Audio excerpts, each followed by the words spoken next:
The whip cracked like thunder across the Colorado sky, but it never touched her skin. Clara Whitfield stood tied to the post in her bloodied wedding dress, condemned for refusing a monster's hand. Then a stranger stepped between her and death, a cowboy with ice in his eyes and fire in his heart. He caught the lash with his bare hand and spoke words that would change everything.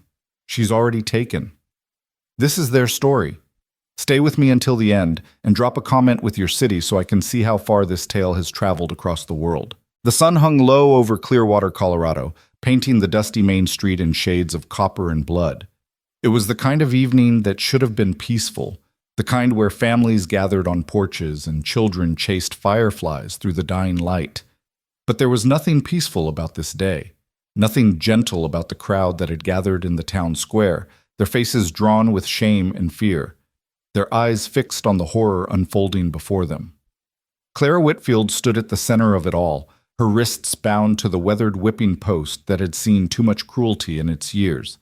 Her wedding dress, once white as fresh snow, now torn and stained with dirt and blood, hung from her shoulders like a shroud. The delicate lace her mother had spent months crafting was shredded at the hem, dragging through the Colorado dust. Her dark hair had come loose from its careful braiding, falling wild around her face, and her green eyes, those defiant, burning eyes, stared straight ahead, refusing to give her tormentors the satisfaction of seeing her break. She was 23 years old. She should have been celebrating her wedding day. Instead, she was about to be whipped like a criminal in front of the entire town. The crowd had formed a loose circle around the post, keeping a safe distance as if the violence about to occur might somehow spread to them if they stood too close. There were perhaps 60 people gathered, merchants and farmers, wives clutching their children close, old men who had seen the frontier at its worst and thought those days were behind them. But no one moved to help her. No one dared, because Silas Garrison stood at the edge of that circle, his massive frame casting a long shadow across the square. And when Silas Garrison wanted something, even the law looked the other way. He was a man built like a bull, broad-shouldered and thick-necked, with hands that looked like they could crush stones. At 56, his hair had gone iron gray, but his face remained hard and unlined, carved from the same unforgiving stone as the mountains that surrounded Clearwater. He wore a black suit that must have cost more than most families earned in a year, and his boots, polished to a mirror shine, had probably never touched a stirrup. Silas Garrison didn't ride horses anymore. He owned half the territory and had other men do his riding for him. His eyes were the color of dirty ice, and right now they were fixed on Clara with the kind of hunger that made decent people look away. "I gave you every opportunity, girl," Silas said, his voice carrying easily across the silent square. It was a voice accustomed to being obeyed, deep and rough as gravel underfoot. "Every goddamn opportunity to do this the civilized way. I offered you a proper wedding, a contract that would have saved your family's worthless land. I even offered to let you keep that pathetic garden your mother loved so much." Clara's jaw tightened, but she didn't respond. Couldn't respond. The gag in her mouth prevented that. A crude piece of cloth tied so tight it cut into the corners of her lips. They'd gagged her after she'd cursed Silas in front of the entire congregation, right there in the church, with the preacher stammering and the guests gasping. She'd told him exactly what he could do with his proposal, using language that would have made a saloon girl blush. It had been worth it. Even now, tied and helpless, she didn't regret those words. "You embarrassed me," Silas continued, taking a step closer. The crowd parted before him like water before the prow of a ship. "In my own town, in front of people I do business with. You made me look like a fool, Clara Whitfield. And that's something I just can't abide." His foreman, a wiry man named Dutch Crenshaw, stood beside the whipping post with the coiled leather in his hands. Dutch was loyal to Silas the way a dog was loyal to the hand that fed it, completely and without question. He'd done this before, Clara knew. Whipped men who'd crossed Silas, whipped workers who'd tried to organize for better wages, whipped anyone his boss pointed at. His eyes were empty as he tested the whip's weight, letting it uncoil slightly to check the length. The leather was old and stained dark with use. "You know the law in these territories, don't you?" Silas asked, addressing the crowd now as much as Clara. A woman who breaks a binding contract, especially one made before witnesses, she's subject to public punishment. It's right there in the Territorial Code, Section 42, subsection 8. She signed papers agreeing to marry me. Her father signed those same papers before he died. The land deed was the dowry, all legal and proper. That's a damned lie. The shout came from somewhere in the crowd. Old Marcus Webb, who'd known Clara's father, but his voice cracked with age and fear, and when Silas's cold eyes found him, Marcus fell silent, shrinking back into the mass of bodies. Her father was drunk when he signed, someone else muttered, but too quiet for Silas to identify the speaker. Silas smiled, though there was no warmth in it. The law don't care about the circumstances of signing, only that it was done. And Clara here, she had the chance to honor that contract. Hell, I gave her 3 months to come around, to see reason. Instead, she spat in my face in front of God and everybody. He moved closer to Clara now, close enough that she could smell the whiskey on his breath, and the expensive cologne that couldn't quite cover the scent of his sweat. When he reached out to touch her face, she jerked her head away violently, earning a chuckle from him. "Still got fire," he said appreciatively. "I like that. Truth be told, I still want you, Clara, even after all this. You give me a son, and I'll forget this whole unfortunate incident. We'll start fresh. You'll want for nothing." The muffled sound Clara made through the gag was clearly a refusal, crude and absolute. Silas's smile faded. He stepped back, brushing imaginary dust from his expensive suit. "Suit yourself. Dutch, you know what to do. 10 lashes ought to teach her some humility. And mind you do it proper. I want marks that'll remind her who runs this town every time she looks in a mirror." Dutch nodded once, mechanically. He moved behind Clara, positioning himself for the first strike. The crowd seemed to collectively hold its breath. A woman near the front, Mrs. Patterson from the general store, turned her face away, pulling her daughter close. Men removed their hats, as if preparing for a funeral. Clara closed her eyes. She'd made her choice. She'd rather die with her dignity than live as Silas Garrison's property. Her mother hadn't raised a coward, and her father, drunk as he'd been, weak as he'd become before the fever took him, he wouldn't have wanted this for her. The land could burn, the farm could crumble to dust. Some things mattered more. Dutch raised the whip high, letting it coil back for maximum force. The leather caught the dying sunlight, seeming to glow red for just an instant. Clara braced herself, every muscle in her body tensing for the pain she knew was coming.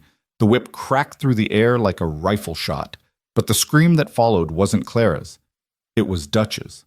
The crowd gasped as one, a collective intake of breath that sounded like wind rushing through a canyon. Clara's eyes snapped open, and she saw something she couldn't quite process at first. Dutch stumbling backward, the whip no longer in his hands, blood streaming from a gash across his knuckles. And standing between her and her tormentor, impossibly, was a stranger. He'd appeared as if from nowhere, materializing in that space between the whip's arc and Clara's back. He was tall, taller than Silas, which was saying something, and lean in the way men got when they spent their lives in the saddle with more miles than meals. His clothes were trail-worn, dusty pants, a faded blue shirt, and a leather vest that had seen better years. A hat with a wide brim cast his face in shadow, but Clara could see his jaw, square and set with the kind of determination that came from facing down death more than once. And in his hand, caught and held like a captured snake, was the whip. He'd caught it mid-strike, caught it bare-handed, letting the leather wrap around his forearm, taking the full force of the blow himself. Blood seeped through his sleeve where the whip had bitten flesh, but his grip never wavered. "I believe," the stranger said, his voice quiet but carrying across the silent square with perfect clarity, "you've made a mistake." The accent was frontier American but refined, educated. Not a drifter's drawl, but not city soft either. Something in between. Like a man who'd read books but lived hard. Silas recovered from his shock first. "Who the hell are you? Dutch, get that whip back and—" "Touch her again," the stranger interrupted, his tone still calm, almost conversational. "And I'll wrap this leather around your neck instead of my arm." The threat hung in the air like smoke. Dutch, nursing his bleeding hand, looked to Silas uncertainly. The crowd pressed closer, murmuring now, confusion and curiosity overcoming fear. The stranger turned slightly, and for the first time, Clara saw his face fully.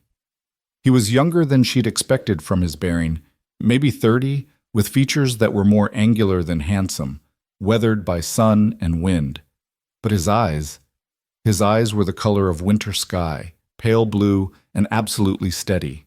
They were the eyes of a man who'd seen the worst the world could offer and hadn't looked away. Those eyes found hers, held them for just a moment, and something passed between them, some wordless understanding or promise. Then he turned back to Silas. "The lady," he said, with emphasis on the word that made it clear what he thought of men who'd harm women, "is already spoken for." Silas's face darkened to the color of old blood. "The hell she is. She's bound by contract to me, signed and witnessed. You don't know what you're—" "I know exactly what I'm walking into," the stranger said. He released the whip, letting it fall to the dust, and from inside his vest he pulled out a folded paper. "And I know the law. Territorial Code, Section 42, Subsection 12. A prior claim, when properly documented and filed, supersedes any subsequent contract, especially when that subsequent contract was signed under duress by a man not of sound mind." He held up the paper so the crowd could see the official seal at the bottom. Clara couldn't make out the details from where she stood, but she saw Silas's expression change, saw uncertainty flicker across his face for the first time. "That's impossible," Silas said, but his voice had lost some of its certainty. Her father signed the Whitfield farm over to me 6 years ago," the stranger said calmly, "when he still had his wits about him, before the drink took him. It's all legal and recorded in Denver. The land, the house, the livestock, and—" He paused, his eyes never leaving Silas's face. "His daughter's hand in marriage, should she agree when she came of age." The lie was perfect. Absolutely, completely perfect. Clara's mind reeled, trying to understand what was happening. She'd never seen this man before in her life.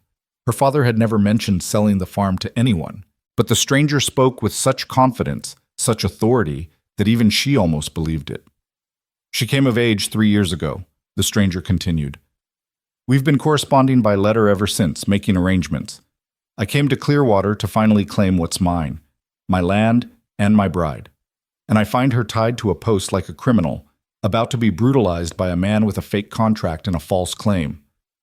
"That's a goddamn lie," Silas roared, finally finding his voice. "I've seen every land deed in this county. There's no such—" "Because it was filed in Denver, not here. Your influence doesn't reach that far, Garrison. Not yet, anyway." The stranger's smile was thin and sharp. "You can send a wire to verify if you'd like.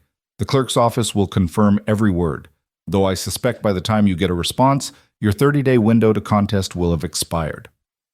It was a bluff. It had to be. But it was delivered with such perfect conviction that the crowd was already shifting, already believing. Clara could see it in their faces. The hope that someone had finally stood up to Silas Garrison, the relief that they might not have to witness something that would haunt them. Silas's jaw worked silently for a moment. Then he turned to Dutch. "Check his papers. Tear them up if you have to, but—" The stranger's hand moved to his hip, and suddenly there was a gun in his palm, drawn so fast that Clara barely saw the movement. It was a Colt Peacemaker, well-maintained and clearly not just for show. He didn't point it at anyone, just held it loose and ready. "I wouldn't recommend that," he said mildly. "This is a legal matter now, not a personal one. You push it further, and you're the one breaking the law, not me." The standoff stretched out, tense and fragile. Silas's face was purple with rage, but Clara could see him calculating, weighing his options. He was a businessman first, always had been. Reputation mattered, but profit mattered more, and getting into a gunfight over a woman, especially when there were witnesses and legal documents involved, that was bad for business. "This isn't over," Silas said finally, his voice low and dangerous. "Those papers. I'll have them examined by every lawyer from here to Santa Fe. If there's a single thing wrong with them, if this is fraud, then you'll have legal recourse," the stranger agreed pleasantly. "That's how civilization works, Garrison. You should try it sometime instead of whipping women in the street." The crowd murmured at that, and Clara saw something shift in Silas's eyes. The realization that this had damaged him, that his authority in Clearwater had just taken a blow it might not recover from. "Dutch," Silas snapped. "We're leaving. But you," he pointed at the stranger, "you'd better watch your back. Accidents happen on the frontier. Men disappear." "They do indeed," the stranger agreed, his voice still calm. "Usually men who make threats, they can't back up." Silas turned on his heel and stalked away, Dutch and his other men falling in behind him. The crowd parted quickly, not wanting to be associated with his retreat. Within moments, the square was clearing, people drifting away in twos and threes, whispering excitedly about what they'd just witnessed. The stranger waited until Silas was out of sight before holstering his gun. Then he turned to Clara, and his expression softened slightly. "I'm going to remove that gag now," he said quietly. "Try not to scream. We've had enough drama for one evening." He moved behind the post and Clara felt his hands, gentle despite their roughness, working at the knot. The gag came free, and she gasped, working her jaw to ease the ache. "Who are you?" she managed, her voice hoarse. "Luke Carver," he said, moving to untie her wrists. "And before you ask, no, your father didn't sign anything over to me. Those papers are forgeries, good ones, but forgeries nonetheless. I figure we've got maybe a week before Garrison's lawyers prove it." Clara's wrists came free, and she stumbled forward, her legs weak from standing so long. Luke caught her elbow, steadying her. "Then why?" she asked, confusion and gratitude warring in her chest. "Why would you risk yourself for a stranger? If those papers are fake, Silas will—" "Kill me?" Luke finished. "Maybe. Probably. But I've been on borrowed time for a while now anyway, and I couldn't—" He paused, something dark passing across his face. "I couldn't watch another innocent person suffer at the hands of a powerful man. Not again. Not when I could stop it." There was a story there, Clara realized. Pain buried deep, old wounds that hadn't healed. But before she could ask, Luke was already moving, scanning the square. "We need to leave," he said. "Now, before Garrison has time to think this through and come back with more men. Can you ride?" Yes, but I don't have—" "There's a horse tied behind the general store. Black mare, white star on her forehead. She's gentle. Can you make it there without falling?" Clara nodded, though truthfully she wasn't sure. Her whole body was shaking with reaction, fear, relief, confusion, all mixing together until she felt dizzy. Luke must have seen it in her face because he swore quietly and in one smooth motion swept her up into his arms. Clara let out a small sound of surprise, but didn't protest. She didn't have the strength. "Where are we going?" she asked as he carried her quickly through the darkening streets, avoiding the main roads. "My place," Luke said. "About 10 miles north, up in the foothills. It's not much, but it's defensible, and Garrison doesn't know about it yet. You'll be safe there, at least for a while." "And then what?" Luke's jaw tightened. "Then we figure out how to turn a lie into the truth.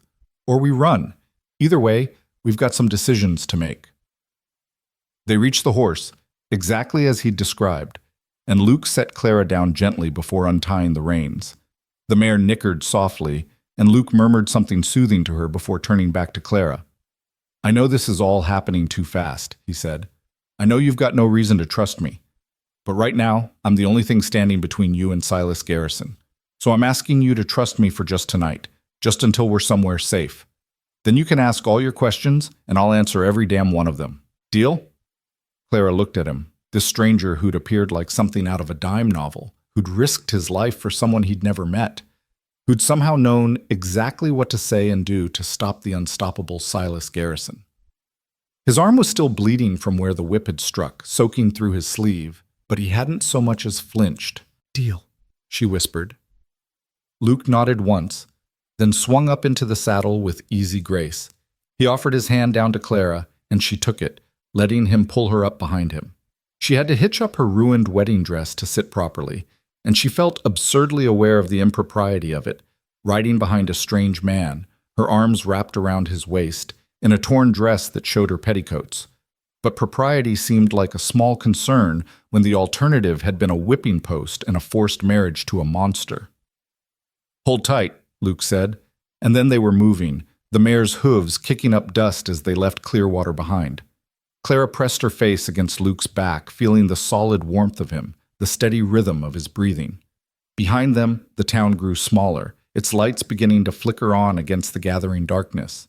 Somewhere back there, Silas Garrison was planning his next move, gathering his forces, preparing to reclaim what he believed was his. But for now, for this moment, Clara was free. She closed her eyes and held on tighter, not knowing what tomorrow would bring, not knowing if this stranger was her salvation or just another danger in a different form. But she knew one thing with absolute certainty. Whatever came next, it had to be better than what she'd left behind. The mare carried them north, toward the dark line of mountains, toward whatever future waited in those hills. And Clara Whitfield, who hours ago had been a bride condemned, now rode into the unknown with a cowboy who'd caught a whip meant for her back and claimed her as his own, with nothing but a lie and a gun. It was the most terrifying and exhilarating moment of her life. And it was only the beginning. The night air grew colder as they climbed higher into the foothills, the mare picking her way carefully along a narrow trail that Luke seemed to know by heart, even in the darkness. Clara's arms ached from holding on, her body pressed against Luke's back out of necessity rather than choice. She could feel the tension in his muscles, the constant vigilance of a man who expected trouble at every turn. Neither of them had spoken since leaving Clearwater. The silence stretched between them, heavy with unasked questions and the weight of what had just happened.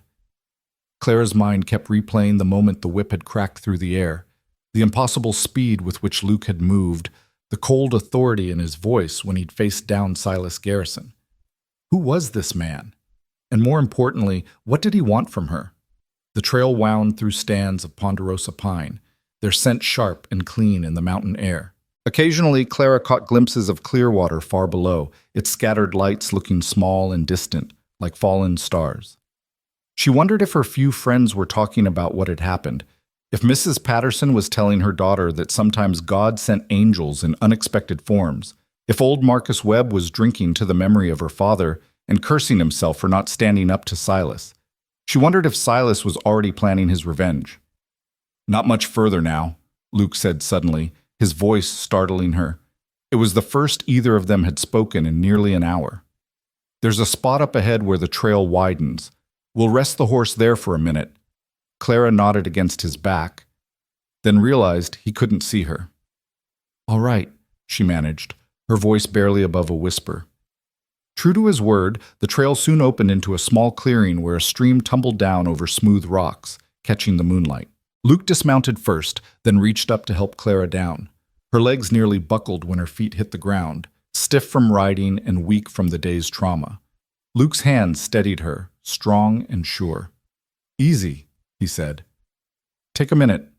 Let the blood flow back." He led the mare to the stream, letting her drink while he scanned their surroundings with the practiced eye of someone accustomed to danger. Clara watched him, really looked at him for the first time since he'd appeared in the town square like some kind of avenging spirit. In the moonlight, she could see the blood on his sleeve more clearly, a dark stain spreading from where the whip had wrapped around his arm. "You're hurt," she said, moving toward him. "Let me see." Luke glanced down at his arm as if he'd forgotten about it. "It's nothing. I've had worse." "That's not an answer," Clara said, surprised by the firmness in her own voice. "You took a blow meant for me. The least I can do is bandage it properly." For a moment, Luke looked like he might argue. Then something in his expression shifted, and he nodded. "There's supplies in the saddlebag. Clean cloth, at least." Clara found the cloth and a small flask of what turned out to be whiskey. She wet a piece of the fabric with water from the stream, then turned to Luke. "I need to see the wound properly. Can you remove your vest and shirt?" Even in the moonlight, she could see the hesitation cross his face. But he complied, shrugging out of the vest and then carefully peeling away the shirt. The fabric stuck where blood had dried, and Clara heard his sharp intake of breath as it pulled free. What she saw made her gasp. The whip had torn a gash across his forearm, deep and ugly, but that wasn't what shocked her. Luke's torso was a map of old violence. Scars crisscrossed his ribs and back, some thin and precise like knife wounds, others puckered and irregular like bullet holes. There was a particularly brutal scar that ran from his left shoulder blade down to his lower back, as if someone had tried to fillet him like a fish. "Jesus, Mary and Joseph," Clara breathed. "What happened to you?" Luke's jaw tightened. Long story, we don't have time for it tonight. But Clara was already working, cleaning the whip wound with gentle efficiency that came from years of tending to her father's injuries. Though his had usually been self-inflicted falls brought on by too much whiskey, this was different. This was violence done by another human being. "This is going to hurt," she warned, uncapping the flask. "They always say that right before—" Luke's words cut off in a hiss as she poured the whiskey over the wound. To his credit, he didn't pull away, just stood rigid while she worked. "You could have died today," Clara said quietly, wrapping the clean cloth around his arm with practiced hands. "That whip could have opened an artery. And even if it hadn't, interfering with Silas Garrison's business, men have been killed for less." "I know." "Then why did you do it?" The question burst from her, all the confusion and fear and gratitude of the past hours compressed into those 5 words. "Why would you risk your life for someone you've never met? Those papers you showed Silas, you said they were forgeries, which means you came to Clearwater knowing you might have to face him down with nothing but a lie. Why?" Luke was quiet for a long moment, staring out at the darkness beyond the clearing. When he finally spoke, his voice was rough with old pain. 3 years ago, I was working as a ranch hand down in New Mexico territory. A place called the Broken Spur, owned by a man named Cyrus Kendall, rich as sin and twice as mean. He took a shine to one of the Mexican girls who worked in his kitchen, Rosa. She was maybe 17, pretty thing, scared of her own shadow. Cyrus decided he wanted her, and what Cyrus wanted, he took. Clara's hand stilled on the bandage, but she didn't interrupt. Rosa's brother Miguel, he tried to stop it, stood up to Cyrus right there in the main house, told him to leave his sister alone. I was in the bunkhouse when I heard the commotion. By the time I got there, Luke's voice cracked slightly. Cyrus had his men hold Miguel down while he beat him. Then he had them tie him to the hitching post out front and took a whip to him. Said it was about teaching respect, about knowing your place. "My God," Clara whispered. "I didn't do anything," Luke continued, and the self-loathing in his voice was palpable. "I stood there with all the other hands, and I watched it happen. Told myself it wasn't my business, that getting involved would just get me killed too. Miguel took 20 lashes before he passed out. They left him there all night. He died before sunrise." The silence that followed was broken only by the sound of the stream and the mare's quiet breathing. Clara finished tying off the bandage, her hands shaking slightly. "Rosa disappeared that same night," Luke said. "Ran off into the desert rather than face what Cyrus had planned for her. They found her body 2 weeks later, about 15 miles from the ranch. Exposure got her. She was still wearing her kitchen apron." "It wasn't your fault," Clara said softly, though she knew the words wouldn't help. "You couldn't have known—" "I could have done something," Luke cut her off, his voice sharp with old anger. "I had a gun, I had a horse. I could have stood with Miguel or helped Rosa run or put a bullet in Cyrus Kendall's black heart while he slept. But I didn't. I told myself it wasn't my fight, that survival meant keeping your head down and your mouth shut." He turned to face her then, and in the moonlight his eyes were hard and bright. "I left the Broken Spur the next day. Couldn't stand to be there. Couldn't look at myself in a mirror without seeing Miguel tied to that post, or Rosa stumbling through the desert until her heart gave out. I swore that if I ever saw something like that again, if I ever had the chance to stand between a bully and an innocent person, I wouldn't hesitate. I wouldn't be a coward twice." Clara understood then. Understood the scars on his body and the deeper ones she couldn't see. Luke Carver was a man trying to outrun his ghosts, carrying guilt that would never fully fade. "So when you saw me tied to that post," she began, "I saw Rosa. I saw Miguel. I saw every person I've failed to protect because I was too concerned with my own skin." Luke pulled his shirt back on carefully, wincing as the fabric touched his bandaged arm. "I know it doesn't make sense, risking my life for a stranger based on forgeries and a fast draw, but sense went out the window the moment I saw Silas Garrison preparing to do to you what Cyrus did to Miguel."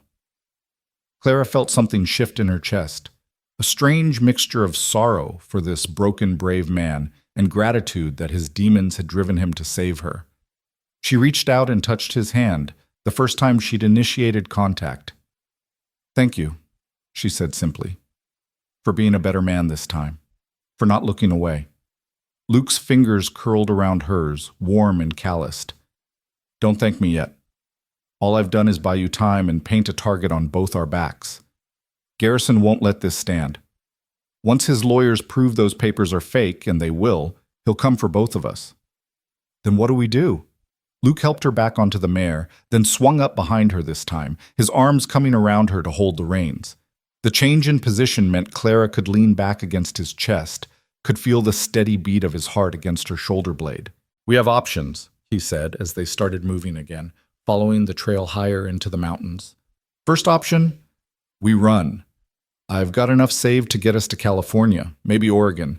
New names, new lives, far enough away that Garrison's reach won't extend. You'd be free of him. But always looking over my shoulder, Clara said, always wondering if he'd found us. True. Second option, we make the lie true. File the real papers, make our arrangement legal and binding. If we're actually married and I actually own your father's land, then Garrison's claim becomes null. He'd have no legal recourse. Clara's breath caught. You'd marry me? For real? It'd be a business arrangement, Luke said quickly. Legal protection for you, nothing more. We could maintain separate lives, separate rooms. After enough time passes and Garrison loses interest, we could annul it quietly. You'd be free to live your life however you choose. There was something in his voice, some careful neutrality that told Clara this suggestion cost him more than he was letting on. She thought about what that would mean, binding herself to another stranger, even one who'd saved her life. Trading one cage for another, even if this one had an open door. And the third option? She asked. Luke was quiet for a moment. The third option is the dangerous one. We stay and fight. We find a way to discredit Garrison, to break his hold on Clearwater. Maybe expose whatever illegal dealings he's involved in. And a man like that is always involved in something illegal. We turn the tables, make him the one who needs to run. That could take months, Clara said. Years even. And like you said, it's dangerous. It is.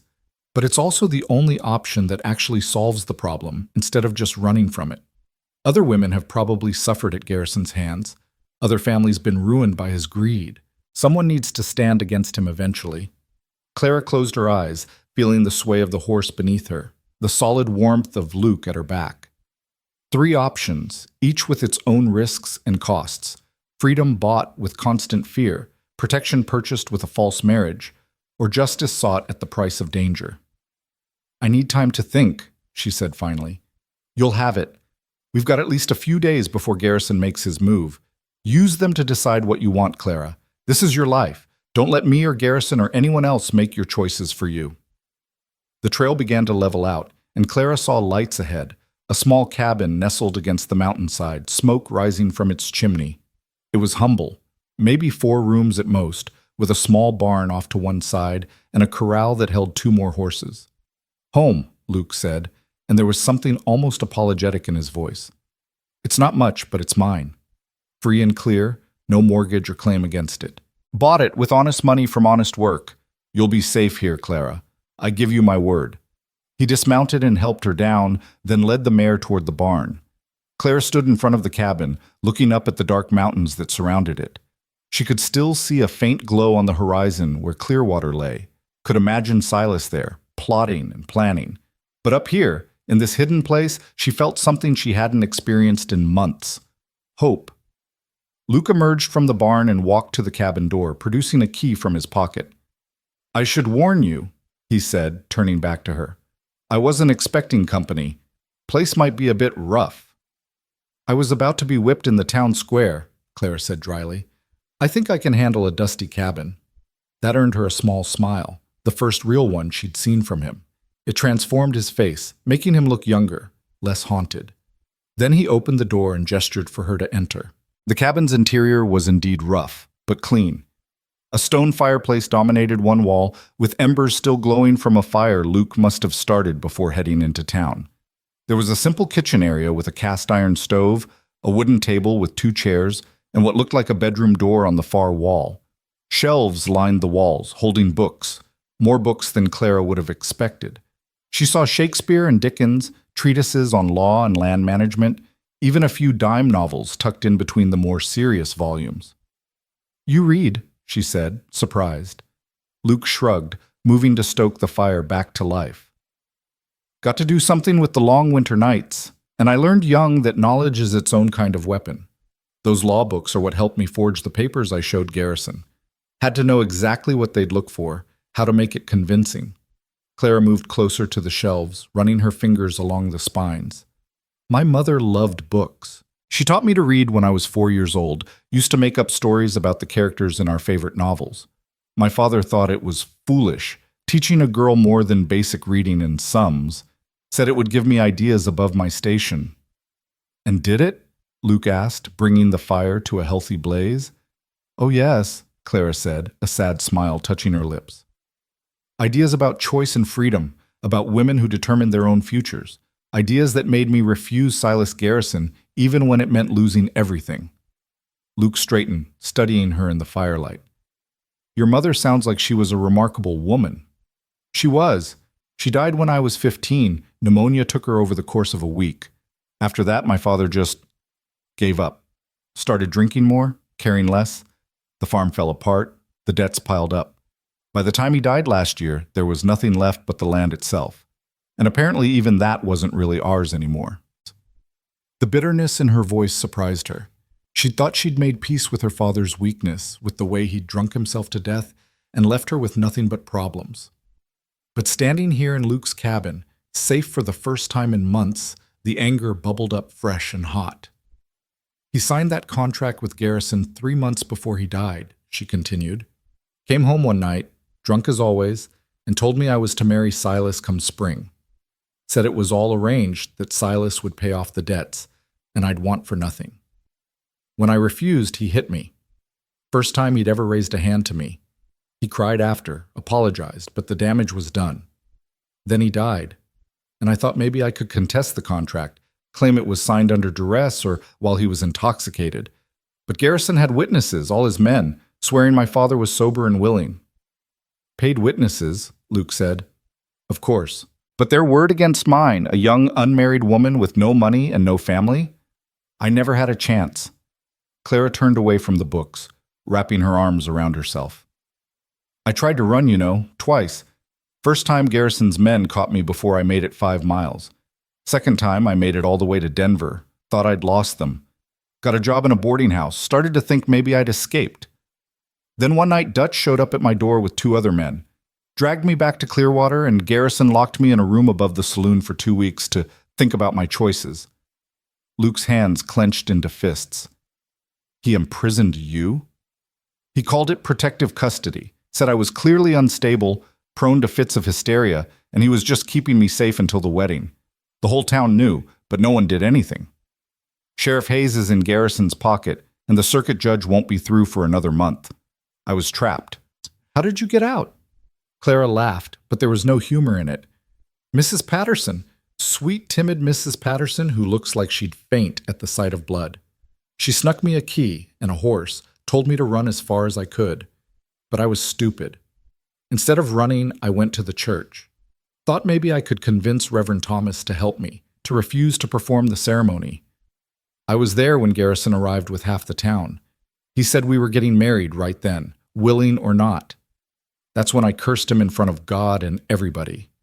She could still remember the feeling, the reckless, liberating fury of finally speaking her mind, of putting words to all the rage and fear she'd been swallowing for months. It had felt like flying, right up until Garrison's face had gone purple, and he'd ordered her tied to the whipping post. Mrs. Patterson will be in danger now, Clara realized suddenly. If Garrison finds out she helped me, he won't, Luke said firmly. Far as anyone knows, you escaped on your own and I just happened to show up at the right time. We'll keep it that way. Clara nodded, but worry gnawed at her. Garrison had ways of finding things out, of extracting information from people who thought they could keep secrets. You should rest, Luke said, gesturing to the bedroom door. Take my bed. I'll sleep out here by the fire. I can't take your bed, Clara protested. This is your home. I'll sleep. You'll sleep in a proper bed, Luke interrupted, his tone brooking no argument. After what you've been through today, you deserve at least that much comfort. Besides, I'm used to sleeping rough. A bedroll by the fire is luxury compared to some places I've laid my head. Clara wanted to argue further, but exhaustion was catching up with her now that the immediate danger had passed. Her whole body ached, and the torn wedding dress felt like it weighed 1,000 pounds. "All right," she conceded, "but tomorrow we'll work out a better arrangement. I won't be a burden to you, Luke Carver. You saved my life, but that doesn't mean I'm going to take advantage of your hospitality." Something flickered in Luke's expression, respect maybe, or recognition. "You're not what I expected," he said. "What did you expect?" "Someone who needed saving, a victim waiting for a hero." He shook his head slightly. "But you're not that. You're a survivor. You would have found a way out eventually, even if I hadn't shown up." "Maybe," Clara said, "but I'm grateful I didn't have to find out. Good night, Luke, and thank you for everything." She moved toward the bedroom, then paused at the door. "Those three options you mentioned earlier, running, false marriage, or fighting back. You said I should take time to decide, but I think I already know which one I want." Luke looked at her, waiting. "I want to fight," Clara said. "Garrison has hurt too many people, controlled too many lives. Maybe I can't bring down his whole empire, but I can at least try to free myself from it properly. And if that helps others along the way, so much the better." A slow smile spread across Luke's face. "That's going to be dangerous, Clara. You understand that? Garrison won't just roll over. He'll come at us with everything he has." "I know, but I'm tired of being afraid, tired of running, and besides," she matched his smile with one of her own, "I've got a cowboy with a fast draw and a talent for forgery on my side. That's got to count for something." "It's a start," Luke agreed. "Get some rest. Tomorrow we'll start planning how to take down one of the most powerful men in Colorado territory." Clara entered the bedroom and closed the door behind her. The room was simple: a bed with clean sheets, a dresser, a washstand with a basin and pitcher of water. A window looked out over the dark valley, and she could see stars scattered across the sky like diamonds on black velvet. She stripped off the ruined wedding dress, leaving it in a heap on the floor. Tomorrow she'd burn it, watch it turn to ash and smoke. Tonight, she just wanted to forget it existed. The water in the pitcher was cold, but Clara didn't care. She washed away the dust and dried blood, the touch of Silas Garrison's hands on her face, the memory of rough rope around her wrists. When she was as clean as she could get without a proper bath, she found a shirt hanging on a peg, one of Luke's by the size of it, and pulled it on. It fell to her knees, and she had to roll the sleeves up several times, but it was clean, and it smelled like wood smoke and leather, and something she couldn't quite name. She climbed into the bed, and despite everything, the danger, the uncertainty, the impossibility of her situation, she felt safe. The sheets smelled like Luke too, and the pillow was soft beneath her head. Through the door she could hear him moving around the main room, the crackle of the fire, the clink of what might have been a coffee cup. Clara closed her eyes and let herself drift. Tomorrow would bring new challenges, new fears. Garrison wouldn't give up easily, and the forged papers that had saved her today would eventually be exposed as lies. But Luke had given her something precious: time.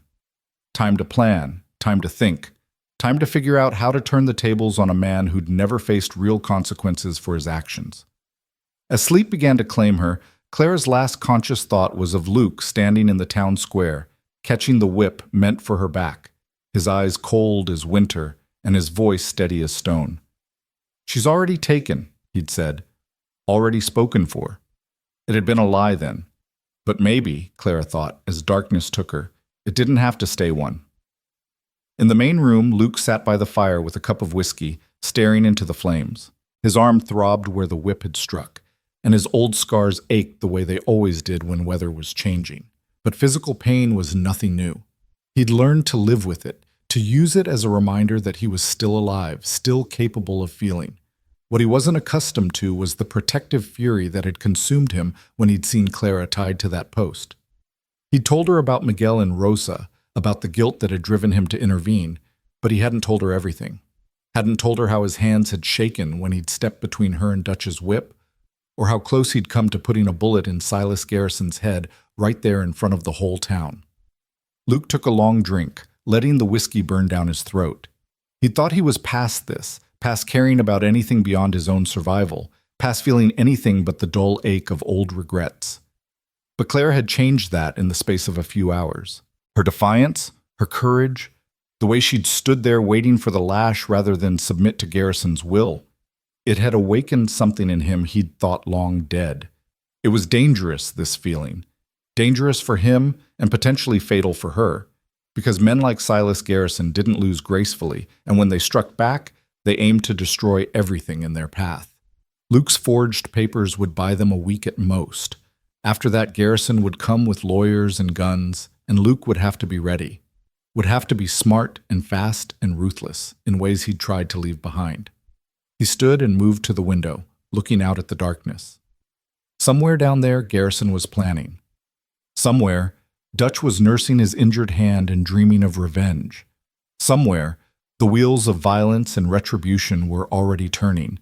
But up here, in this cabin hidden in the mountains, Clara Whitfield was finally sleeping without fear. And Luke Carver, for all his sins and scars, had done that. Had given her one night of peace. It wasn't redemption. Not even close. But it was something. Luke finished his whiskey and set the cup aside. Then he pulled his bedroll closer to the fire, checked that his gun was loaded and within easy reach, and settled in for a long night of watching and waiting. Because morning would come soon enough, bringing with it all the complications they'd deferred in the desperate flight from Clearwater. And Luke had a feeling that the real fight, the one that would determine whether Clara lived free or died trying, was only just beginning.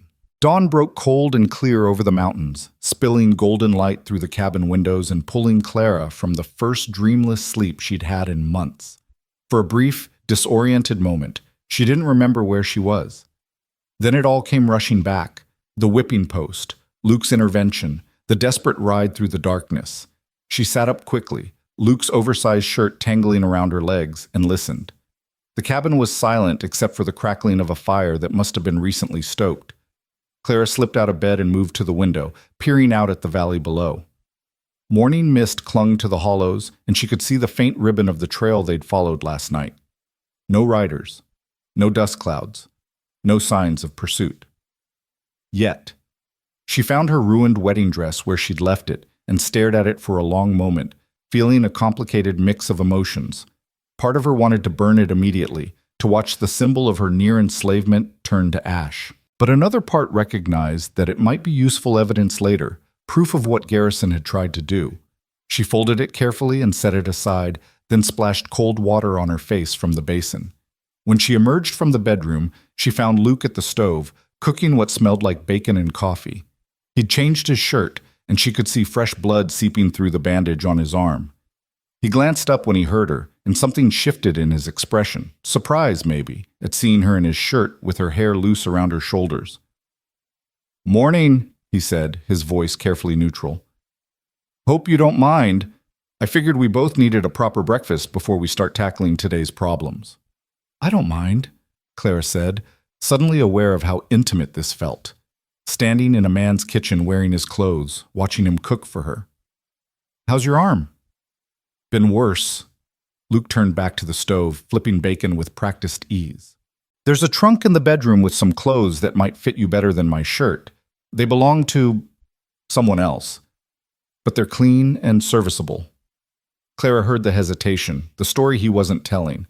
A woman's clothes in a bachelor's cabin meant history, meant pain. She didn't press. "Thank you," she said instead. "I'll look after breakfast." They ate in companionable silence, both of them hungry enough that conversation could wait. The bacon was crispy, the coffee strong and bitter, and there were biscuits that Luke must have made before dawn. Clara found herself watching him between bites, noting the economy of his movements, the way his eyes constantly flickered to the windows as if expecting trouble. "You didn't sleep much, did you?" she asked finally. Luke shrugged. "Enough. I'm used to keeping watch. Old habit from the war." "You fought?" "For a while. Union cavalry, until I took a saber across the ribs and they sent me home to recover. By the time I was healed, the war was over. Probably saved my life, that wound." He touched his side absently, where Clara knew one of those old scars must be. "A lot of my unit didn't make it to Appomattox." Clara set down her coffee cup. "Is that where you learned to move so fast? To draw like you did yesterday?" "Partly. The war taught me violence. What came after taught me survival. Luke stood and began clearing the dishes. But we should talk about what happens now. About the choice you made last night. To fight, Clara said. I meant it, Luke. I want to bring Garrison down. I know you did, and I respect that. But you need to understand what you're choosing. Garrison isn't just powerful, he's connected. He's got the sheriff in his pocket, half the county commissioners on his payroll, and probably a dozen other officials who owe him favors. Taking him on means going up against the entire corrupt system he's built. So we expose that system, Clara said. Show people what he really is. People already know what he is. They just don't care as long as it's not happening to them. Luke leaned against the counter, crossing his arms. But there might be a way. Garrison's power comes from two sources, his money and his reputation. We can't touch his money directly. He's got that locked up tighter than a bank vault. But his reputation, that's vulnerable. Clara leaned forward, interested. How? Men like Garrison, they build their empires on the appearance of respectability. Sure, everyone knows he's ruthless, maybe even cruel, but as long as he operates within the letter of the law, or appears to, he maintains that veneer of legitimacy. The contracts, the legal proceedings, the public displays like yesterday's attempted whipping. It's all about making his cruelty look justified. But it's not, Clara said. The contract he forced my father to sign was legal enough to stand up in court, unfortunately. Even if we proved your father was drunk when he signed it, Garrison has witnesses swearing otherwise. That's the genius of his system. He makes his victims complicit in their own destruction. Clara felt frustration rising. Then how do we fight that? If the law protects him and people are too afraid to stand against him, we find what he's hiding, Luke said. Every man has secrets, Clara. Things he doesn't want the world to know. Garrison projects this image of a successful businessman, a pillar of the community. But I'd bet my last dollar there's something rotten underneath. Something that would turn even his bought and paid for supporters against him if it came to light. What kind of something? Luke moved to the window, scanning the valley again. Could be anything. Embezzlement from the town funds, claim jumping on federal land. Maybe he's running schemes that cross state lines, which would bring in federal marshals. Or maybe it's something personal, a family he abandoned, a crime from his past. Men don't get as powerful as Garrison without leaving bodies in their wake. Literal or figurative. Clara joined him at the window, standing close enough that she could feel the heat from his body.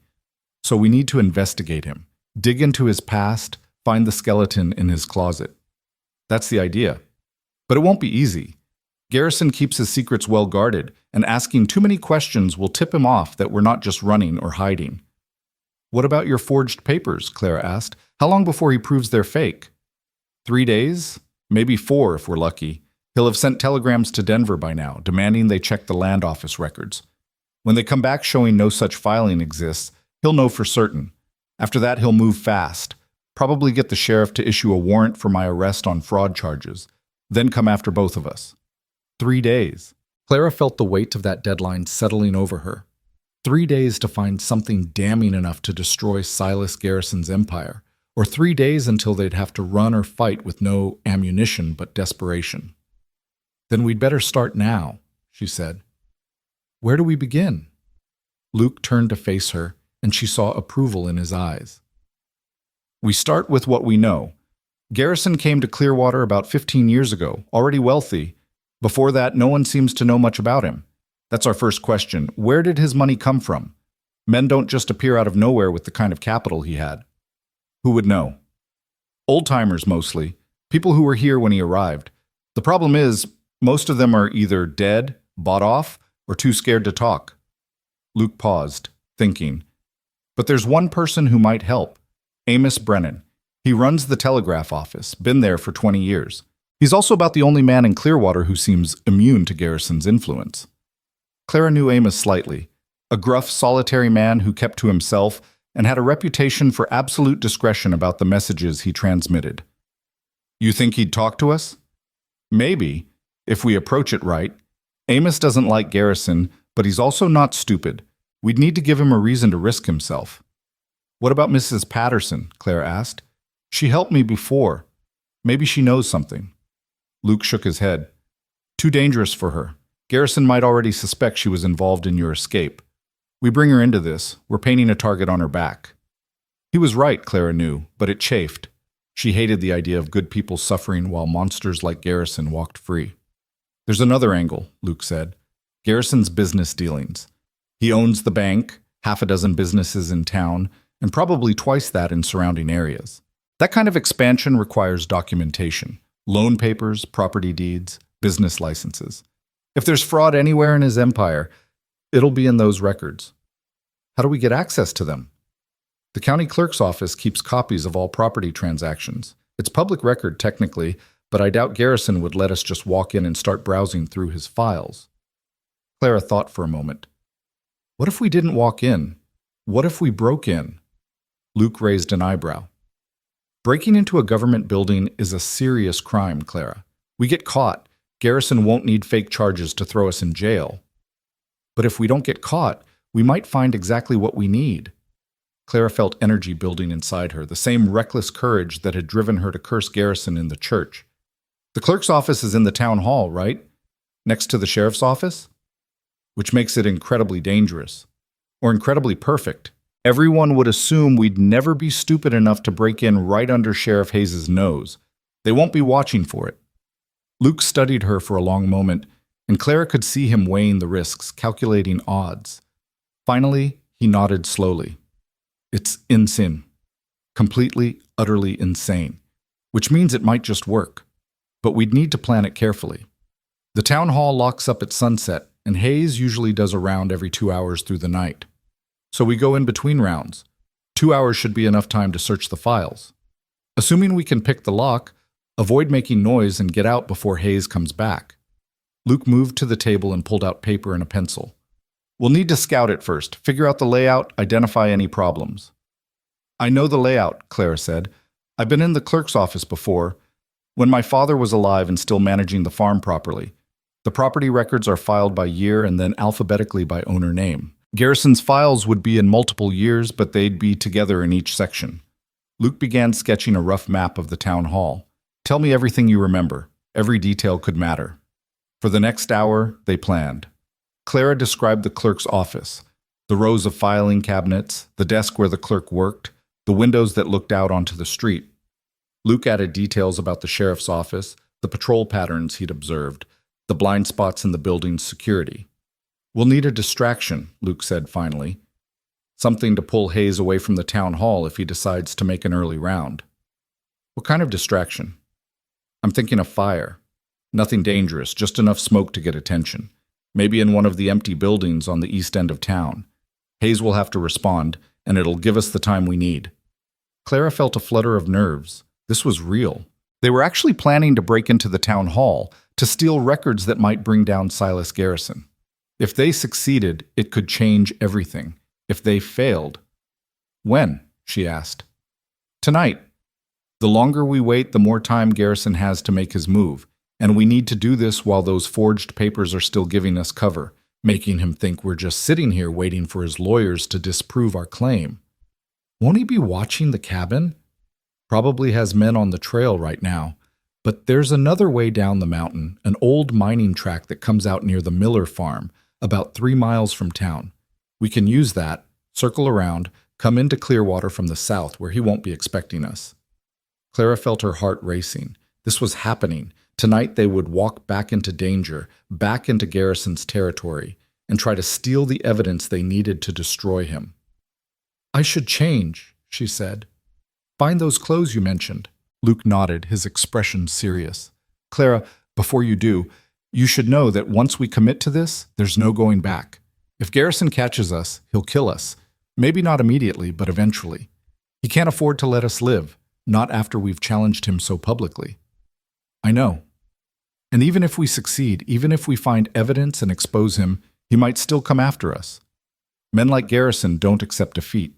They find ways to strike back, to make you pay even as their empires crumble. Clara moved closer to him, close enough to see the flecks of gray in his blue eyes, the small scar on his chin that she hadn't noticed before. Luke, I've been living in fear for months.